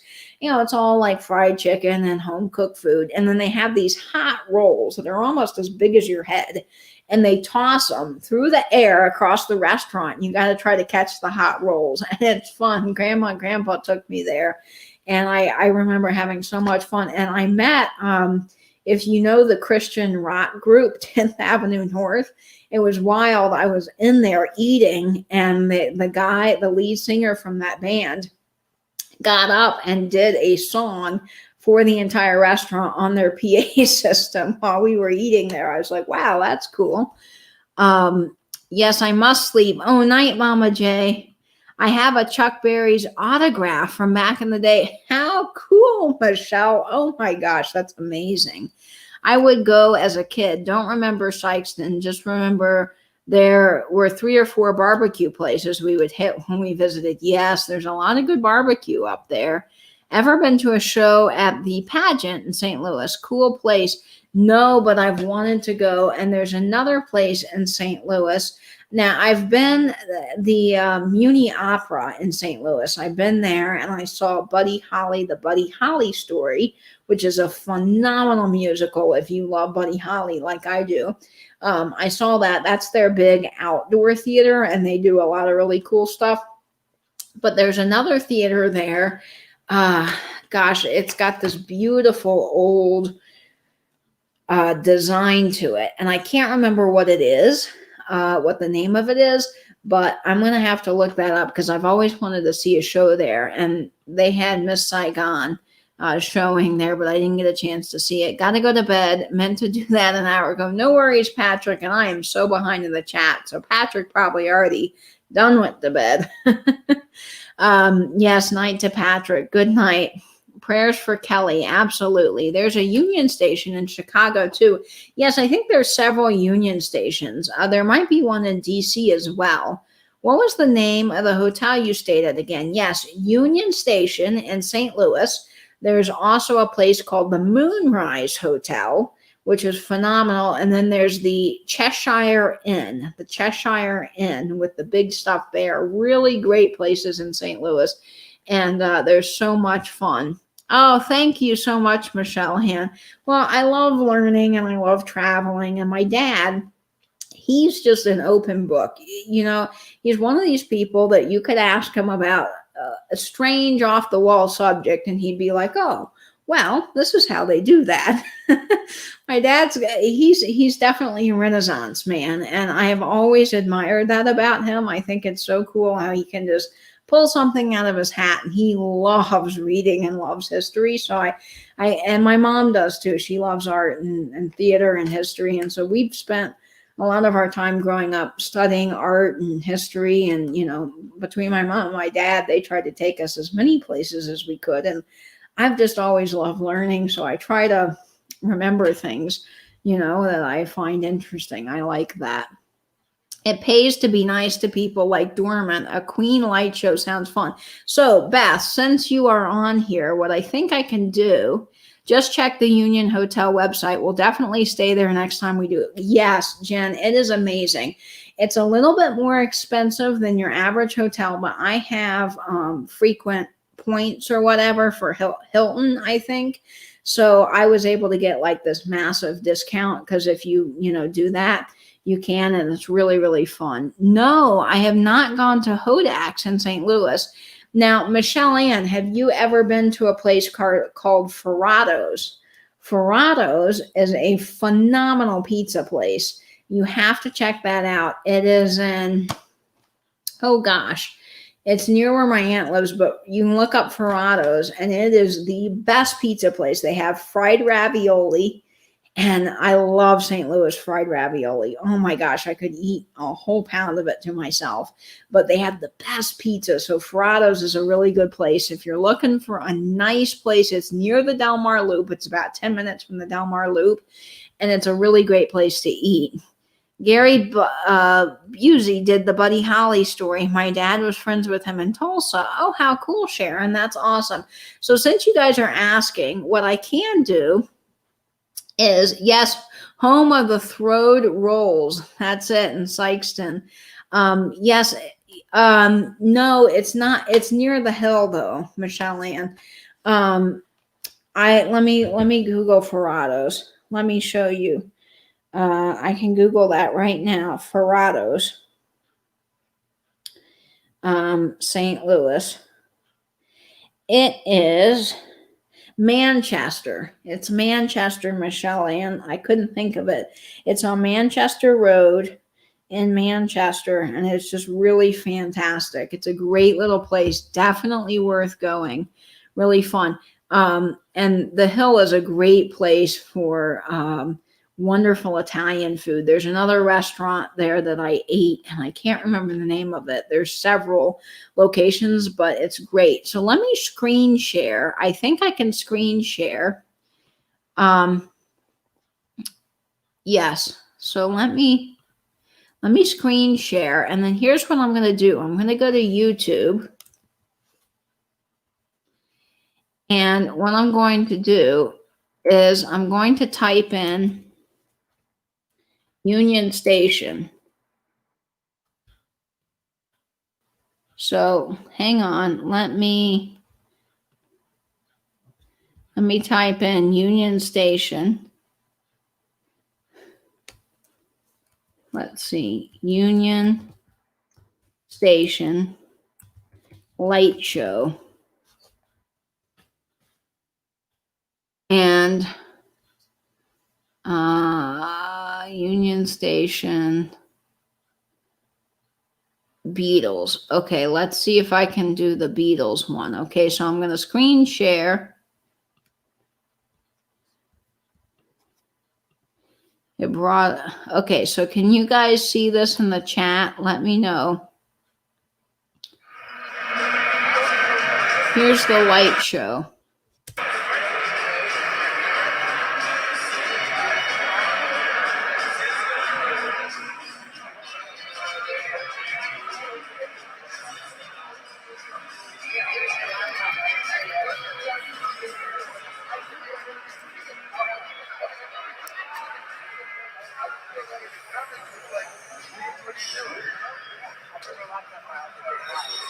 Now, keep in mind, guys, this is all on the ceiling of the Union Station Hotel. And there's are the little ladies I was talking about. You can kind of see where they're doing the propellers. It's just so cool.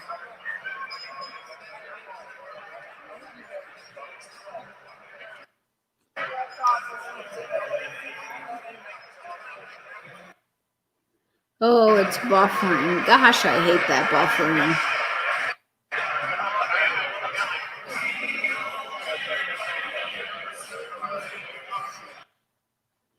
Oh, man, come on, buffering.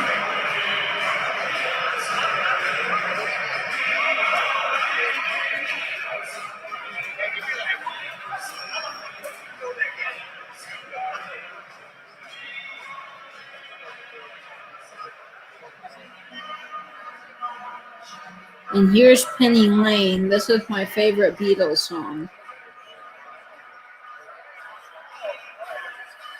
I mean, isn't this just so really cool? This is all on the ceiling of a train station. It's just really amazing. It's really pretty cool.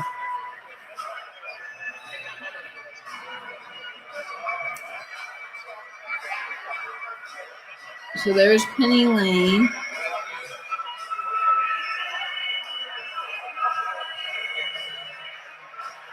And then let me see if I can find, oh, it's going to buffer, but let me see. There's more of it. Now, this is the Beatles light show.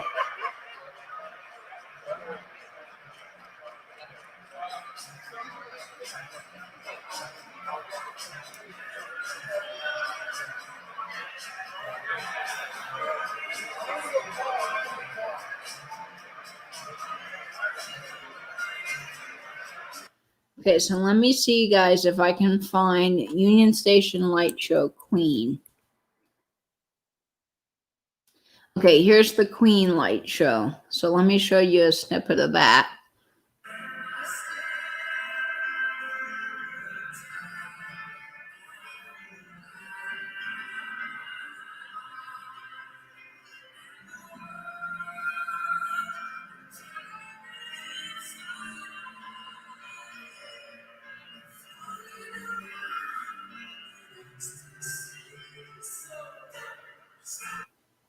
Oh,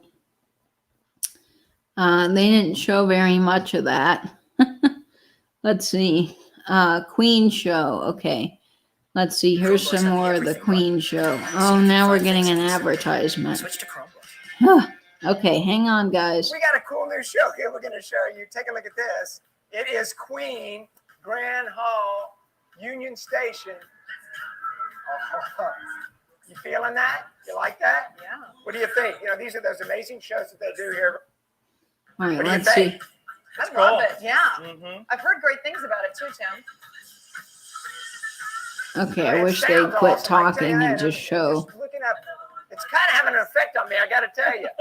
It's had a little bit of an effect. Yeah, how's that? Well, Oh, yeah. Yeah. Okay, enough of that guy. Oh boy. I wish they'd show. Yeah, they also have this fire show, if you guys can see that. Now, this is another one. Okay, see, now these are where the ladies are that are in the thing, and see how they're using their lights? That those ladies used to guide the trains in.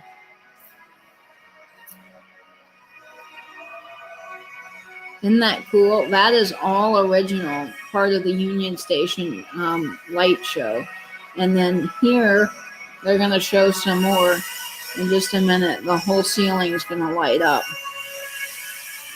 It's just so cool.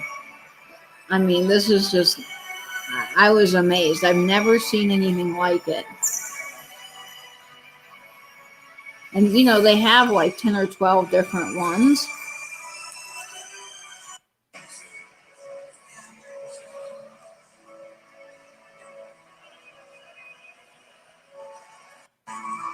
There's like the Sistine Chapel on the ceiling. I think that's the Sistine Chapel, yes.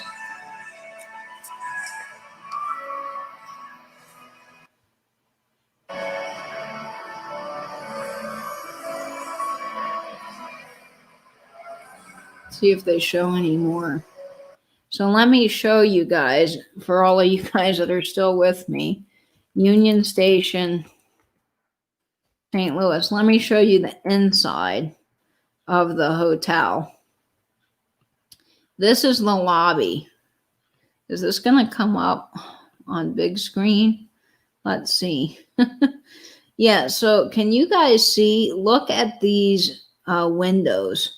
Those are all Tiffany glass style windows. And then you have this amazing design on the inside of the hotel. I mean, look at that ceiling. That is just the most amazing thing. It is just really cool to be in here. So if you're ever in St. Louis, definitely go inside Union Station and see just the gorgeous ceiling. I mean, this is just incredible. That's the outside of it.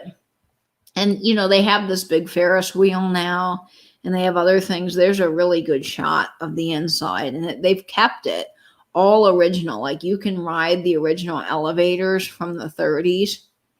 It's just so, so, so cool. Here's what it used to look like back in the day, I think. It is just amazing. There's the light show again on the ceiling. So anyway, that is what the Union Station Hotel looks like. I mean, is that not just so cool? So people are watching this and probably loving it. Let me see. Yes, so you guys can see it. Yeah, isn't that just so cool? It's just a really neat place to visit. Yeah, it is. It's a 3D effect too, because you sit, they have these big round, like comfy benches and old Chesterfield couches. And basically you sit and they have a bar and a restaurant, so you can eat and watch the light show or have a drink, but you're basically like staring up at the ceiling and it's happening all around you. And it's very, you know, immersive. It's just such a cool effect. And, you know, when we first checked into the hotel, and the lady said, "Oh yeah, join us for the light show at 11 p.m." I'm like, "Light show? Okay, cool, you know." And she goes, "Oh yeah, it's a laser light show." I'm thinking, okay, some person with a couple of laser doodads are just going to do it all over the ceiling and it's going to be cool. But I had no idea it was going to be like that. It was really amazing. Yes, we all live in a yellow submarine. It is. It's very fun. I love the Penny Lane. I was just singing that song in my head. Yes, I love the Yellow Submarine. I wish they'd quit talking. That guy, I know, I'm like, shut up and let me just see that. It's not very nice of me to say, but, you know, I just want you to see the Queen, you know, but I would love to see Bohemian Rhapsody there. Beautiful. Yes, they did Bohemian Rhapsody. They did another one, Bites the Dust.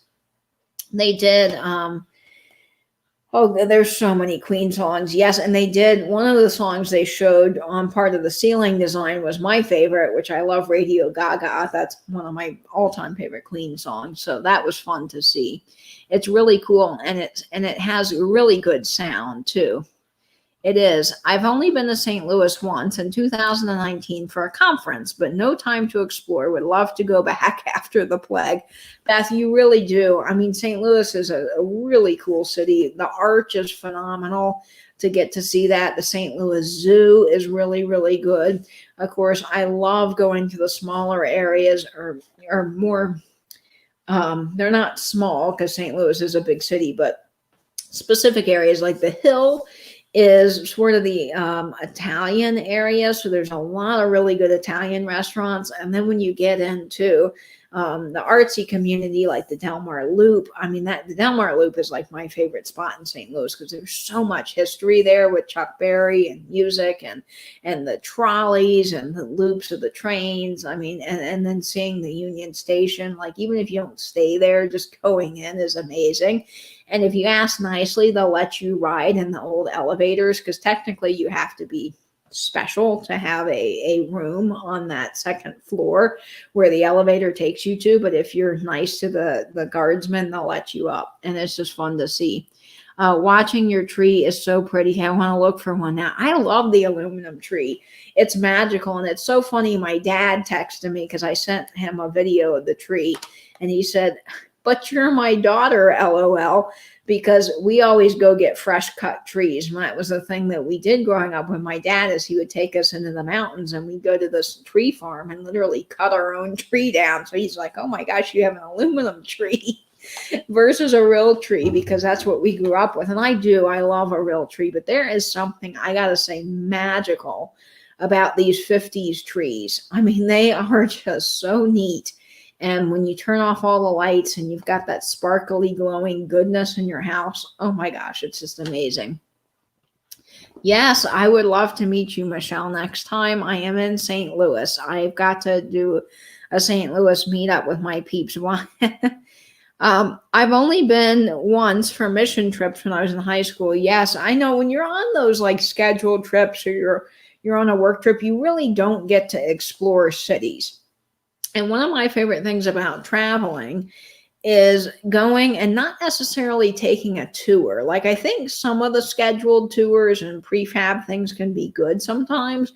Like, if you ever come to St. Augustine, I'm about 30 minutes from St. Augustine, definitely taking the trolley tour is really worth it, because you get a lot of history and you get to go around the cities and down a lot of streets that cars can't go. So I have to say the trolley tour is fantastic. But for some cities and things, I have found that it is just better to explore on your own. Skip the buses, skip the prefab things, because you're on such a tight schedule that you really don't get to see everything you want.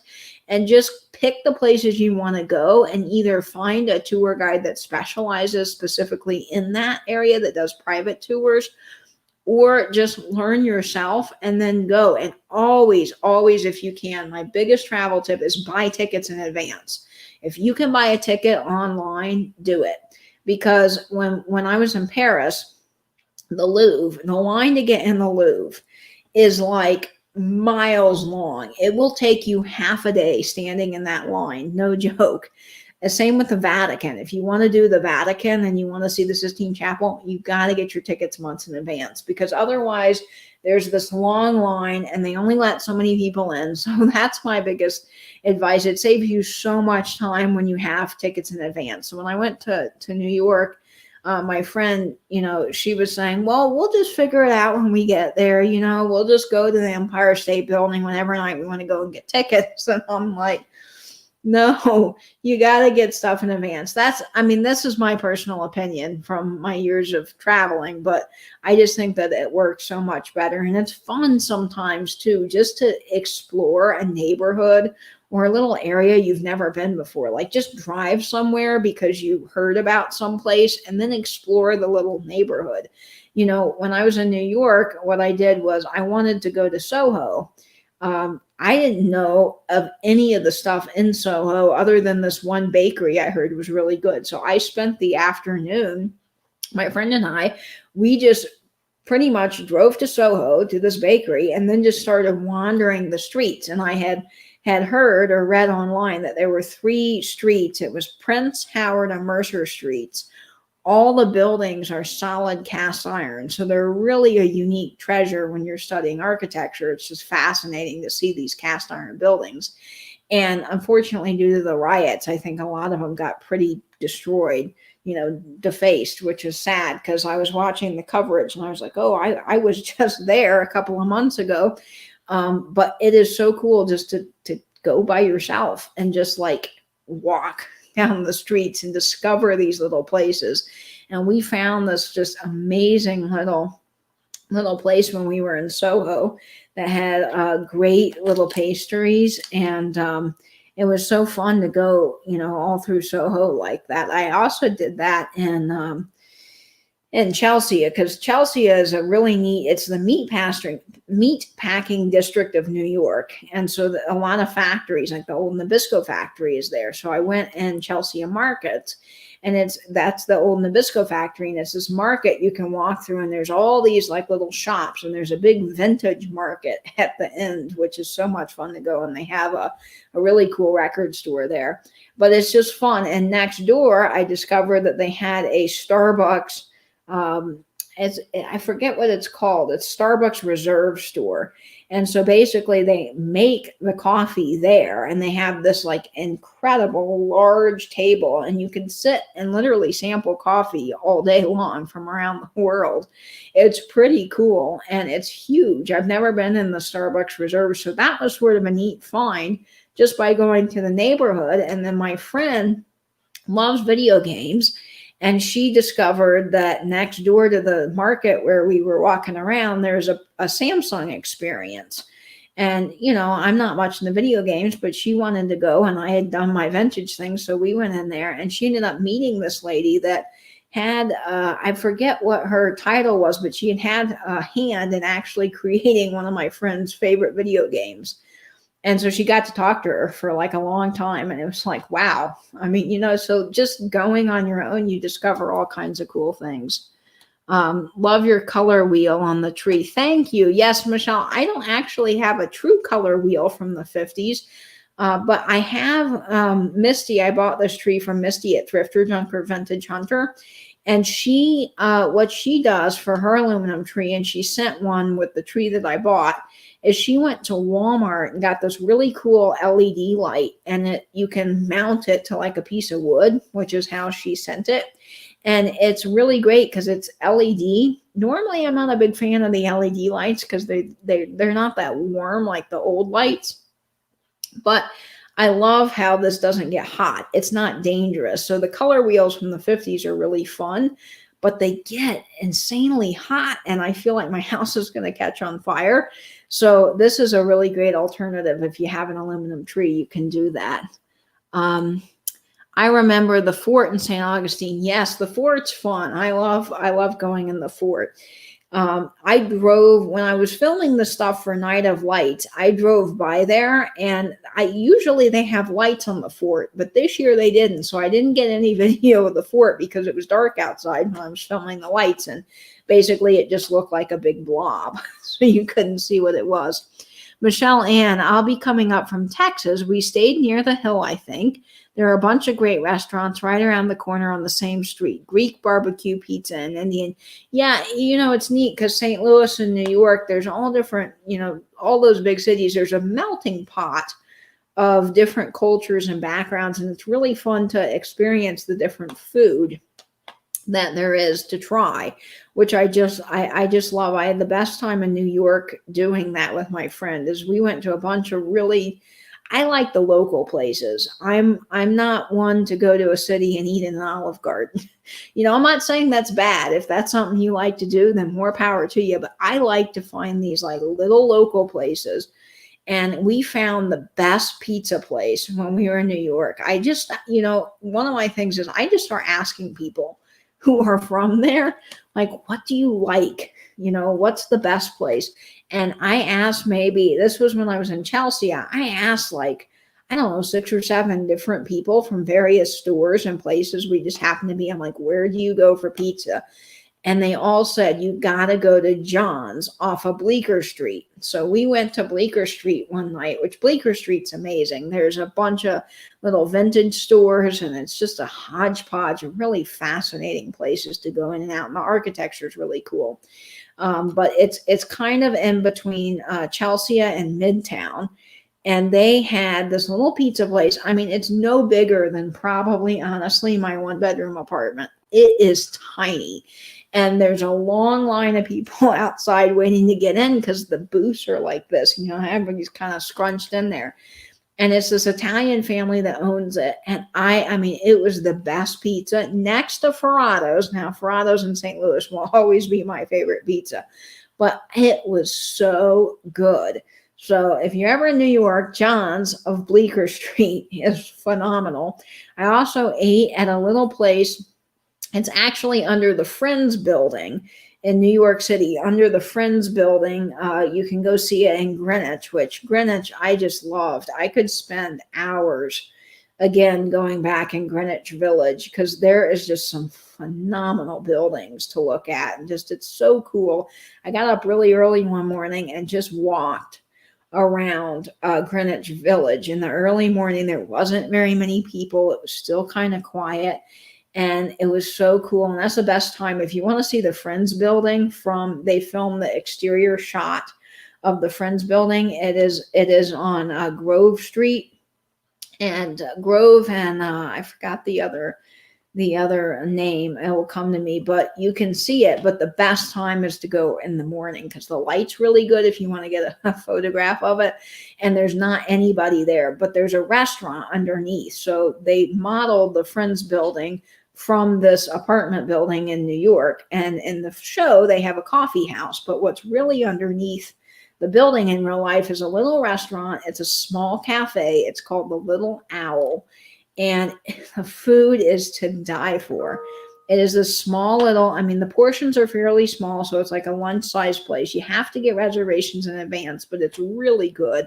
Or you can just go in and have like a cup of tea and a little dessert. It was just a lovely place. And it has these big, like old kind of factory paneled windows, and you can overlook all of the brownstones. Oh my gosh, it was fabulous. And there's another little place that claims it's right around the corner from the Little Owl. They claim that they actually had the first ever cappuccino in the US. I don't know how they can claim that. They supposedly have traced the family down from Italy that brought over the very first espresso machine to the US, and they have it in glass. I don't know that that's true. You know, how do you prove something like that? But the whole experience was really cool. And it's this little cafe. It's all antiques. So the whole, I just was walking around and I discovered it. And I went in for coffee, and the coffee was wonderful. And they put cinnamon in the coffee. It's so good. And it's just this little quaint cafe. I mean, I don't see very much of them here in Jacksonville, so it was a pretty neat experience. And you sit down at this like really old antique gold gilded tables with these, you know, old kind of like church pew style things. And it's kind of, it's real mix of, I would say, like Victorian and Gothic inside. And it's just a neat place. And you can look it up. It's the only other coffee house in Greenwich Village besides the Starbucks. So it's pretty easy to find when you Google it. You just type in like world's first cappuccino Greenwich Village or something like that. It comes up. But it has a green awning. But anyway, it's just such a great little place. So there's a lot of little fabulous spots that you can find when you're traveling, like in these small little neighborhoods. I don't know. I'm rambling here. Empire State Building was the biggest waste of time, in my opinion. You know, Jen, they've really done the Empire State Building. They've redone the experience, and it's really fabulous now. I love the Empire State Building. I follow it on Instagram, and every day, this sounds crazy because, see, I'm obsessed with New York. But I check to see what colors it's going to be every day. I know that's kind of a touristy thing, and the people that live there probably don't care whether it's red, blue, or multicolored. But I just think that it's so pretty. So we went, and my friend and I went, and we had the best time. You go, the elevator, they've revamped all the elevators. And so the elevators now come to life. And when you go in there, it like turns in, the whole elevator becomes like a movie theater. So while you're riding up the elevator, they're starting to tell you the story of how the Empire State Building was getting built. And there's like guys building it brick by brick as you're going up. And of course it's simulated, but they're like, watch out below. And the big beam comes flying across the top. So, you know, everyone kind of ducks, even though you're not really going to get hit. And then you get off, and there's more history of the elevators, which is cool. They have Otis elevators, and Otis is a really neat company because they are the only elevators that have ever been put in the Empire State Building. They really believe that Otis is the best. And what's funny about that is my mom and I went to my grandparents' retirement center, and we got in the elevator, and their elevators always have problems out there for some reason. And this guy in the elevator, I'll never forget it. He said, oh, well, these elevators are just such a problem. They're not Otis. If they were Otis, they wouldn't have this issue. And I always thought, well, maybe Otis is a superior elevator. And then here, like a year later, I am at the Empire State Building, and they're talking about how they only use Otis elevators. And they had a whole display on the history of Otis elevators. And I thought, okay, this is too funny. So I had to send that picture to my mom, because we've always laughed about the Otis guy. I just call him the Otis guy from my grandparents' retirement center. But I love that. And then they have a whole King Kong experience now, which is new. My friend really liked that. She's loves movies like I do, but she loves King Kong. So they have a whole new experience where you get like they have a whole movie memorabilia section from King Kong. And then you can go in, and they have like the simulated King Kong. And you feel like King Kong's on the side of the building, and you're in it, and the walls shake, and you can take your picture with King Kong. It's it's touristy, but it's kind of fun. And then my favorite part was just getting to go up to the very top and look out at night. It was really good that when I went, we had a super clear view, and we could see all the way across to Brooklyn. And I love that Pepsi Cola. I know it's not Coke, but it's still a cool sign, that Pepsi Cola sign that's in Brooklyn. And I could see all the way across and see that sign, which was so cool. So I don't know. I think that they've done a lot. I mean, I went to the Empire State Building when I was like 7 or 8 with my mom. And I don't remember much of it, but I think my mom remembers just waiting in really long lines. And we went at night, and honestly, there wasn't that long of a line. Of course, we had tickets though in advance, but it was really fun. So I feel like that next time you go, Jen, I would give it another chance. Of course, there's some new buildings like the Rock, and then I've also heard the Tower One, where the Twin Towers used to be. They have a really, really good view of the city. And some people have said that and the Rock is the better view of the city. Now, the Empire State Building is just something I love and have always been fascinated by its Art Deco architecture and the lights. So, of course, that was where I chose to go, but you can check out those others. Now, the Rockefeller Center, the view from the NBC Rockefeller Center is not that good, and the elevators are kind of cramped. They're long lines, and really, you can do the NBC studio tour, which is really great, but I would skip going up to the top. If you go to NYC, I would do something else, but try the Empire State Building again, because I think it's really great. I have Marine family in Japan. You're making me miss NYC so much. Yeah, I miss it too. I wish I could go back. Night, Angela. You probably already gone to bed, because I am so slow with the chat just because I'm talking. When it was 15 years ago when we went, so there's probably much better improvements. Yeah, it is. It's really a whole experience now, and they have so much history of the building, and it's really a fun experience, whether you're a kid or an adult. It's not necessarily just geared toward kids, but it's not just for adults either. And I think that it's a really fun experience, and I enjoyed it. My friend, she loves. She's not huge into the whole history of things like I am. She's supportive, of course, of me because we're friends, but she actually ended up really enjoying that section more than she thought she would. So that was fun. It really was. Sleepless in Seattle is one of I love Sleepless in Seattle. So that's why I really wanted to do the Empire State. Yes, of course. We did the Top of the Rock when we were there. I wanted to go to the Empire State Building, but got vetoed by my family. Oh, I am so sorry. Well, Jamie, next time you go, I definitely recommend going. I have not been to the Rock. We didn't do that. We were only there a week. And a week is a lot of time for New York, but it's also not enough time. So, New York, there's just so much to do. It's impossible to see everything. So we did the Empire State Building. New York was one of my favorite spots and cities, and I've always wanted to go back to as an adult.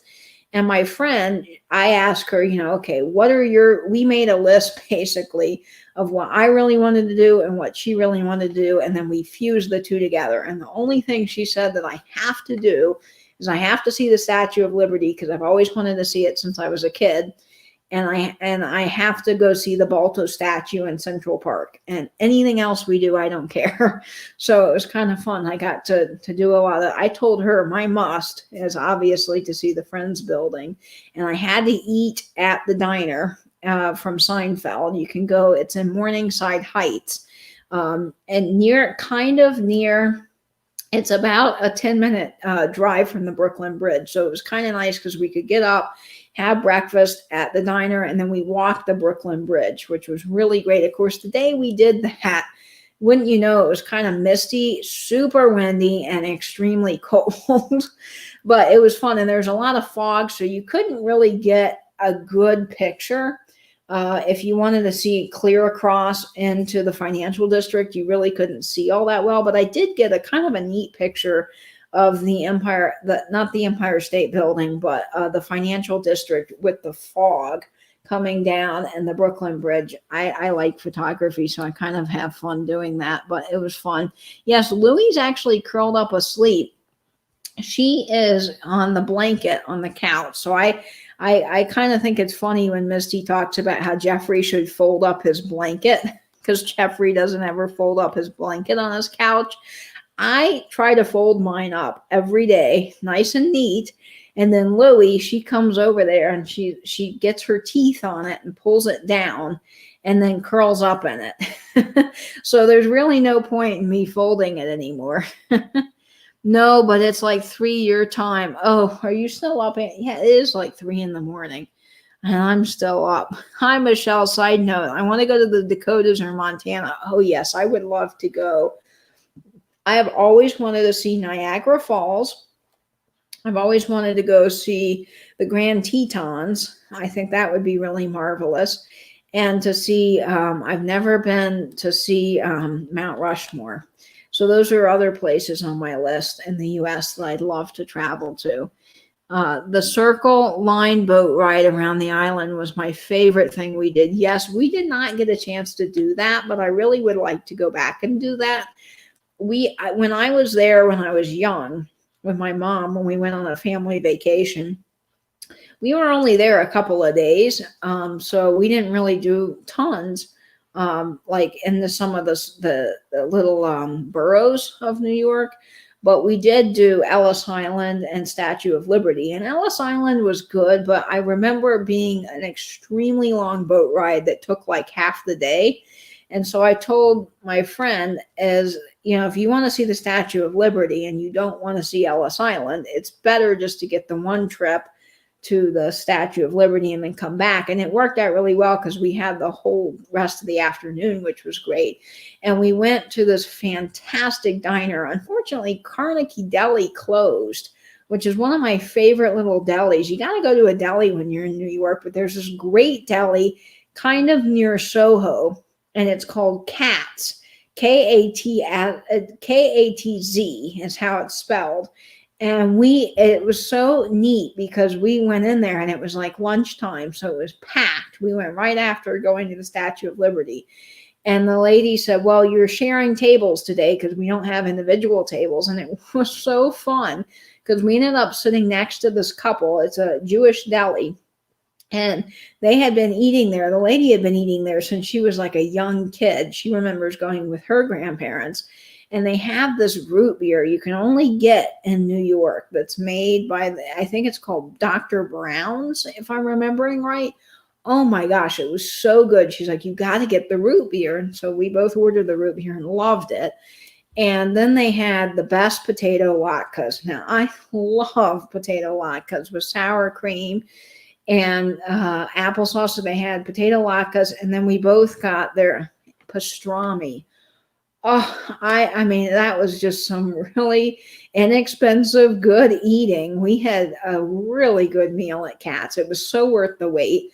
It's been there forever and ever. So if you're in New York, you got to go to Katz. And along with, there's so many other restaurants that we had fun eating. I've been to South Dakota and Mount Rushmore. It's way smaller than you'd ever imagine, but super cool in real life.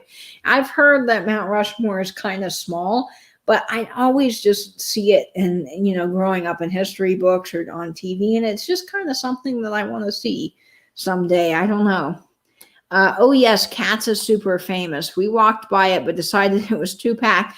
I know. Well, my friend, we were really starving. And when we got there and it was like super packed, she's like, are you sure we want to eat here?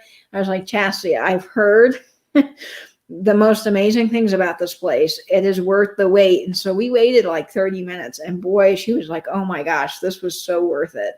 So if you're ever there and the line is long, I would go there. I would wait. I mean, it is worth it. Katz is Katz is very famous, but it's worth it. It is so good. And the place that I ate, it's just called The Restaurant, but that's the restaurant that was used in Seinfeld. They just filmed the outside and the inside was recreated in a Hollywood studio lot. but inside it's all like Seinfeld memorabilia. They have posters signed by the cast, and it's sort of fun eating there. The food is decent. It's kind of just plain diner food, but it's a really cool experience. It's never super busy, and I think we went at like 8 or 9 in the morning. But what was so fun to me was in the movie Elf. If you remember the movie Elf, the TV station that they talk about in the movie Elf is New York One. Well, New York One is the real news station there. So it was so fun being in the diner, having coffee with everybody else, just, all the regular New York people, eating, eggs on toast and watching New York One. That's so weird for me to think that that's cool, but I was like, oh wow, New York One's on the TV, and here I am having my diner coffee like everybody else from Morningside Heights, probably on their way to work, catching the news. And I just thought that was really a fun experience to eat with the locals. It was just fun. And then the Brooklyn Bridge, I mean, I enjoyed walking over it. And I got to see the Manhattan Bridge, which is next to it. Really would have liked to had time to go into Dumbo. Dumbo is an area over in it's over in Brooklyn. And there's a really cool record store there called what is it? Rough Trade Records. It's huge, like warehouse. And we didn't have the time. I almost did that, but we had what else did we do that day? We were going someplace else, and then we had tickets to something later. So I decided to skip it. But next time, I'd really like to explore Dumbo and walk over. There's so many different bridges, too, in New York that are really fascinating. Of course, the Brooklyn Bridge is very famous. But we did take a walk while we were in the financial district down to Wall Street. And my friend, that was the other thing she wanted to do, is see the bull on Wall Street. So we got to do the whole Wall Street experience, and it was really windy that day. I mean, it was like so windy that people were literally walking with their coats. Like the whole time we were there, we were very lucky because it was January or February. No, it was beginning of February. And it was, supposed to be like really cold in February. And all the other days were like in the 50s, and it wasn't bad. But with the buildings, it creates like this super wind tunnel. So it's extra windy when it does get windy. And it was so windy. People were walking like with their shirts over their head because you could not walk uphill. The wind was so bad. And the stop signs were literally twirling around like this. And so all the people on Wall Street with their briefcases and their long trench coats were like this, just trying to get into the buildings. It was wild. And there's a slight uphill factor too. So that was just such a crazy experience. And my friend and I were so glad to finally get in a taxi or an Uber. I think we did, or Lyft. We did Lyft and get where we were going because the wind was like insane that day. Yes, there's a lot of places I want to go if I went back to NYC. I was there with my cousins and aunts, and we were like 11 and 15 at the time, so we did more kid stuff. Yeah, I mean, when I went with my mom, one of the things we did was we went to a Yankees game, which was fun. And the Bronx is not an area that I would necessarily spend a lot of time because it's not as safe anymore as it used to be. But seeing a Yankees game is just pretty iconic and really cool. But if I went back, I'd like to spend more time in the boroughs. Like I could spend way more time. I actually ended up going back twice to Greenwich Village because I liked it so much. It was just such a neat area. I'd love to spend way more time in Greenwich, way more time in Chelsea, because I love the warehouse district. And we didn't get to do the High Line, which is in Chelsea, but I've heard that has spectacular views of the city. And some of the neighborhoods, just the architecture, like every street we went down, I was like, enamored. But you can't stop the taxi cab or the Lyft in the middle of busy New York traffic to see something. But because I like architecture and design so much, I was like, just fascinated. Like my phone, I have like just video of random streets because I was fascinated with something, and I'm going back now. I'm like, I got to delete some of this stuff off my phone because I've got like 7,000 photos. And, you know, the ones that I really was most proud of, because I do like photography, I had printed. But some of I've got so many random like buildings I just thought were interesting. I also want to go to Hell's Kitchen. We did not make it to Hell's Kitchen, but that's another little neighborhood I would love to spend a lot of time in. But the other neighborhood that I really enjoyed, and I only had a couple of hours there, was NoHo. Now, Soho is south of Hampton Street. NoHo is north of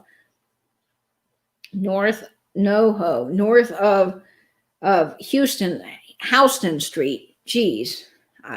It's late and I'm trying to remember things. Houston Street. NoHo is really cool. The little street was like this small little neighborhood. Yes, thank you. Thank you. Houston Street. Yes. Oh, geez. And it's just such a neat little area. And there's a place called Old Good Things. There's like several locations. I went to the one that's in NoHo. And then I went to like 3 of the Old Good Things locations because they all have different things. And they have a lot of things from the Waldorf Astoria and just cool like architectural salvage. It's really up my alley. Of course, if you like ephemera, they have like old postcards and magazines. And I mean, it is amazing. Like I could spend so much more time in there. But each of the guys that owned was really, really nice. And so, I'd call and they'd call ahead and ask the other location, oh, do you have this?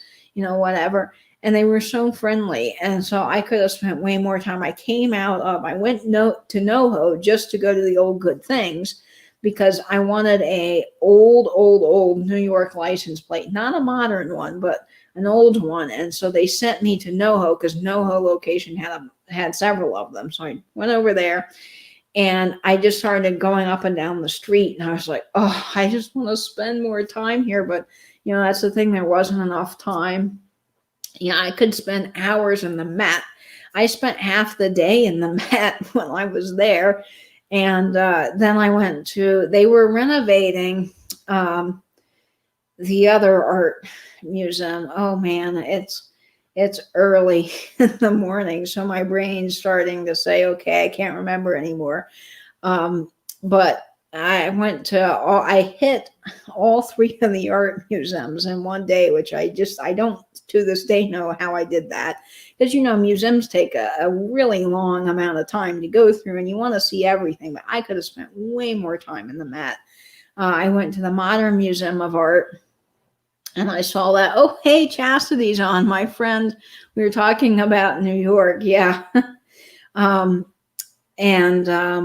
my friend that went to New York with me. So, yes, I went to the Modern Museum of Art in New York and saw a whole slew of really awesome things. But I had no clue Starry Night was there. Because, see, Starry Night, there's a myth that the real Starry Night is actually in Holland somewhere, but actually there's 2 Starry Nights. So the original Starry Night is in New York at the Modern Museum of Art, and then there's Starry Night, but it's a different version of it. There's actually men in boats that Vincent van Gogh did, and that's the one that's over in Holland. So people have this whole conspiracy theory, but the true original Starry Night was what I got to see in New York, which was amazing. It's not in the Met, but it's just so cool. And then the Guggenheim is the other museum I went to. But unfortunately, the Guggenheim was in the process of starting a new art gallery on the 3rd floor. So most of it was shut down. But I did get to see some really cool Picassos. I got to see their Picasso wing, which I find Picasso really interesting. He's not, Monet, the Impressionist. That's more of my favorite style of art. I do love Monet, all of that. But it just was interesting to see some of his paintings, which I thought was super cool. Yes, I could talk New York all night long, but I have to go to bed. To be continued. Night. Oh, yes, night, Jamie. Go to bed. Yes. Oh, you know what? Christina Blevins. That's cool, Shannon. Yes, I love you too, Chastity. I miss you so much during the pandemic. We haven't been able to see each other but through video chat. Yes, I could chat about New York for hours. So for all of 15 of you that are still watching me at 3:15 in the morning, you guys are probably tired of me rambling on about New York. But yes, and there's a museum too that's attached. It's sort of like the baths, the Roman baths, but it's like part of the Met, but it's like the Met's wing, and it's not near the Met at all.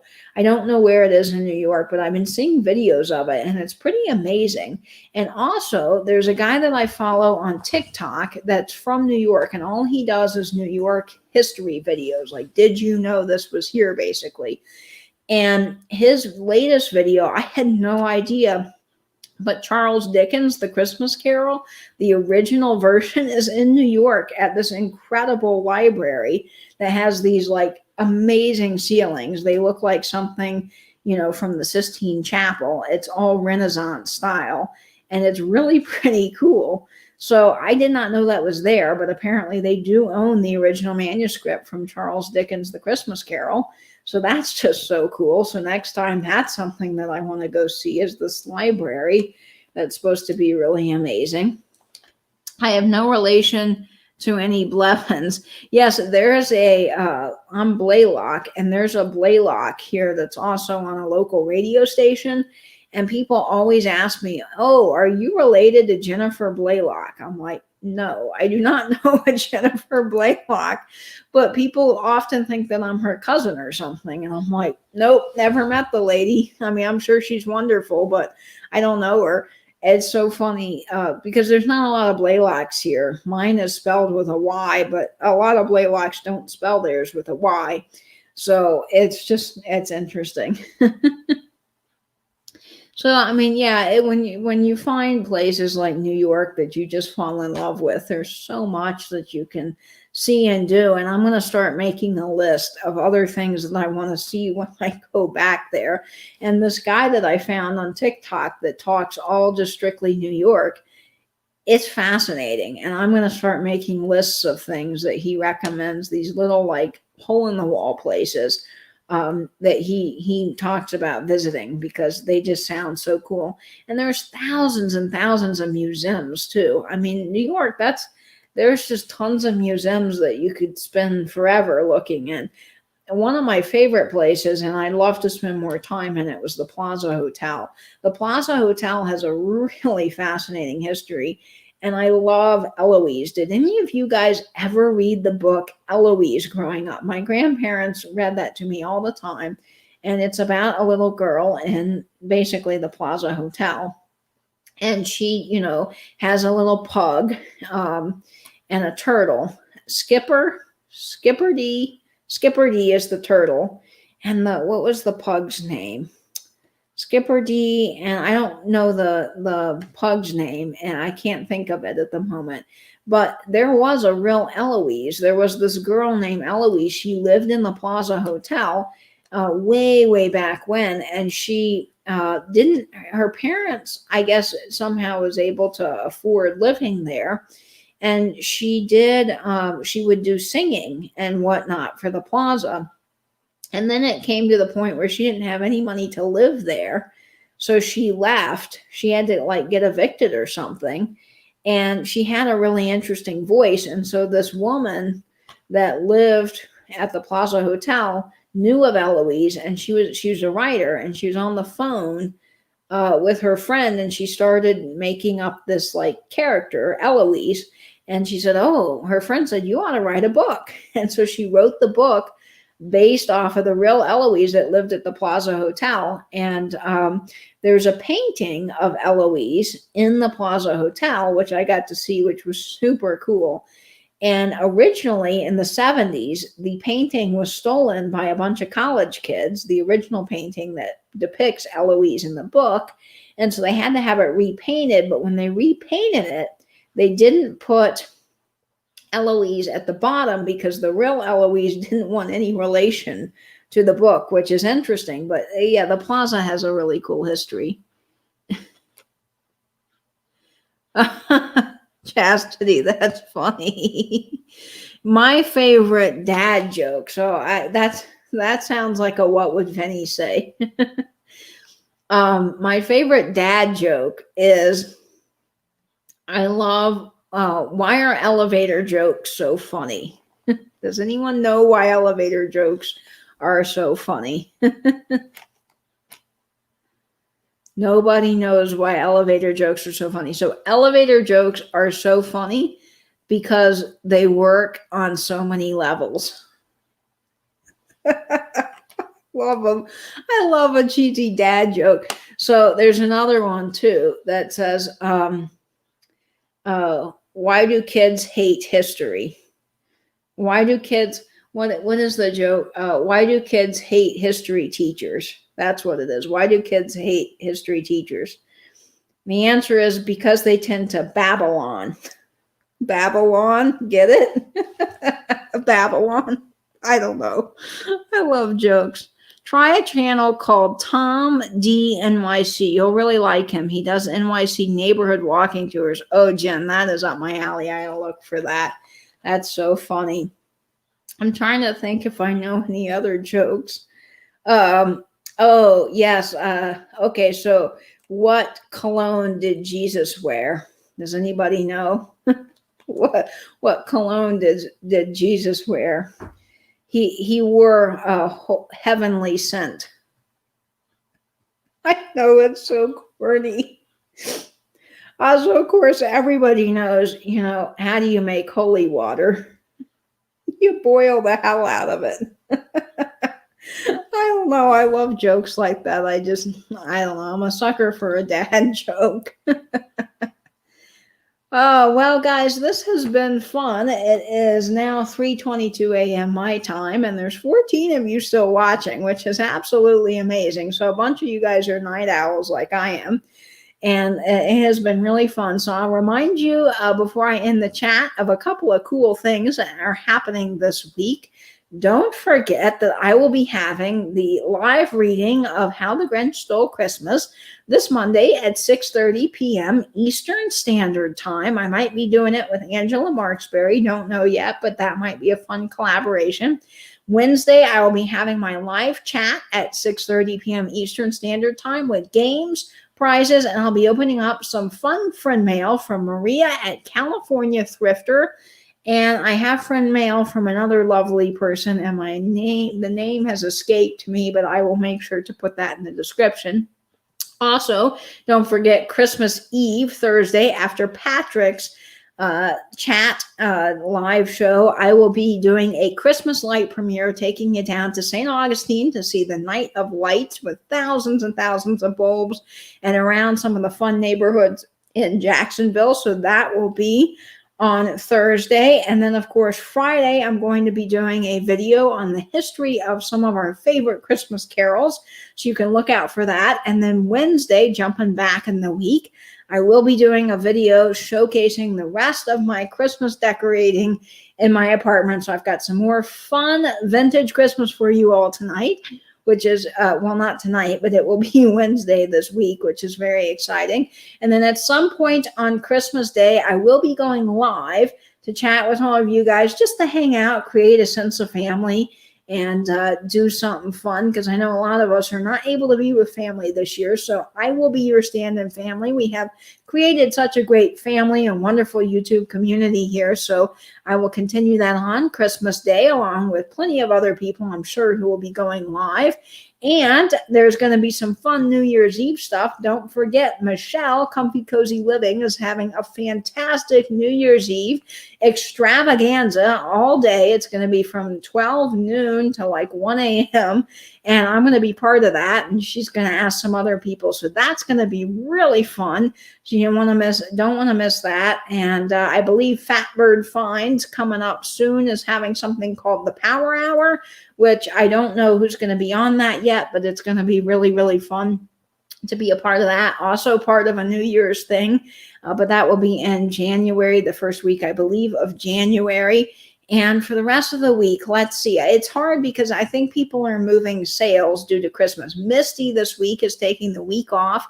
Very well deserved. She works extremely hard here on YouTube, so she won't be having a sale this week. I think Michelle might be doing a sale or just a live chat, something to that effect. Patrick is not having a sale, so he's going to be having a live haul or hangout of some kind. I believe that's Thursday, so that'll be New Year's Eve. Nancy at this, not New Year's Eve, Christmas Eve. Nancy at this Overstuffed House is not having a sale either this week, but that is someone that normally has a sale on Wednesdays and Thursdays, so she's not doing it. I don't know if Trisha Sandinato is having a sale on Wednesday before my live chat. She may or may not be. George, the Antique Nomad, is probably still going with his premieres Monday and Wednesday at 8 p.m. That's typical for him. Monday, Tim at Over the Years, I believe, is also having a sale at 8 p.m. and he'll be going live 3 times during the day. He does his live sale premiere and then a really cool vintage identification, which is fun to check in on. And Tuesday, I don't know if Stephanie at Thrifting Adventures is having her sale, but she might be. And then after Thrifting Adventures, Joni at Vintagerous has a sale, which is really fantastic. Love Joni. She's got a great channel. She's from Canada. And then after me on Wednesday, I know I'm jumping around a bit, but my brain's kind of remembering channels as they come. After me, Nicole and Nesting Haven may or may not be having a sale. I don't think on Friday there will be Flippin' and Sippin', and I don't think Jeffrey's having a sale either. So I think Friday, Jackie from Crafty Jackie probably won't be having a sale either. I think all of that's kind of canceled as far as I know. So just stay updated on Instagram. Follow everybody you can on Instagram. Follow Angela Marksberry because she does the calendar. I also try to post like a daily calendar on my Instagram stories just to keep everybody informed and myself straight with what's going on, because every day there's so much happening in our community that it gets kind of confusing with all these great new channels popping up. So make sure you follow the people that you want to. Hit the bell notification so that you're getting notifications. Even though it doesn't work all the time, it does a pretty darn good job of keeping you notified of when your favorite channels go live. So do that. And of course, if you're watching and you're not subscribed to me, hello, please subscribe to me. It would be really wonderful. My goal is to get to 800 subs by the end of the year. I don't know that will happen, but I am so thankful to each and every one of you that have subscribed to me, commented awesome things. I mean, you guys are the best commenters in the world on all my videos, and hitting that thumbs up button, it's a huge help to me. It pleases the YouTube algorithm gods, as we like to joke about in the chat. It makes them happy and gets my channel more promoted. So thank you all for everything you've done. I just hit 700 subscribers, and boy, I tell you what, I could not be more thrilled, but it's all thanks to you all for being so fabulous and subscribing and leaving awesome comments and just being really great. So thank you guys. I love you so much. You are an awesome family. Thanks for being so fantastic. I hope you guys have a very Merry Christmas and a joyous holiday season. Much love from myself and Louie, my pug. And I will see you guys coming up soon on my channel and in other YouTube chats. By the way, don't forget tomorrow, there's a lot of fun sales happening. Mary, Reclaim Treasures by Mary, is having a sale, I believe. And Jamie at Mid-Century Wasted is having her premiere Sunday at Sears, which is always so much fun. And Alex at Chapter 2 Vintage Co. is having her sale at 1 p.m. and lots of other great stuff happening as well. So much love to you all. I hope, as always, you will stay in, stay safe, and binge YouTube. Bye-bye now. And one more time for fun.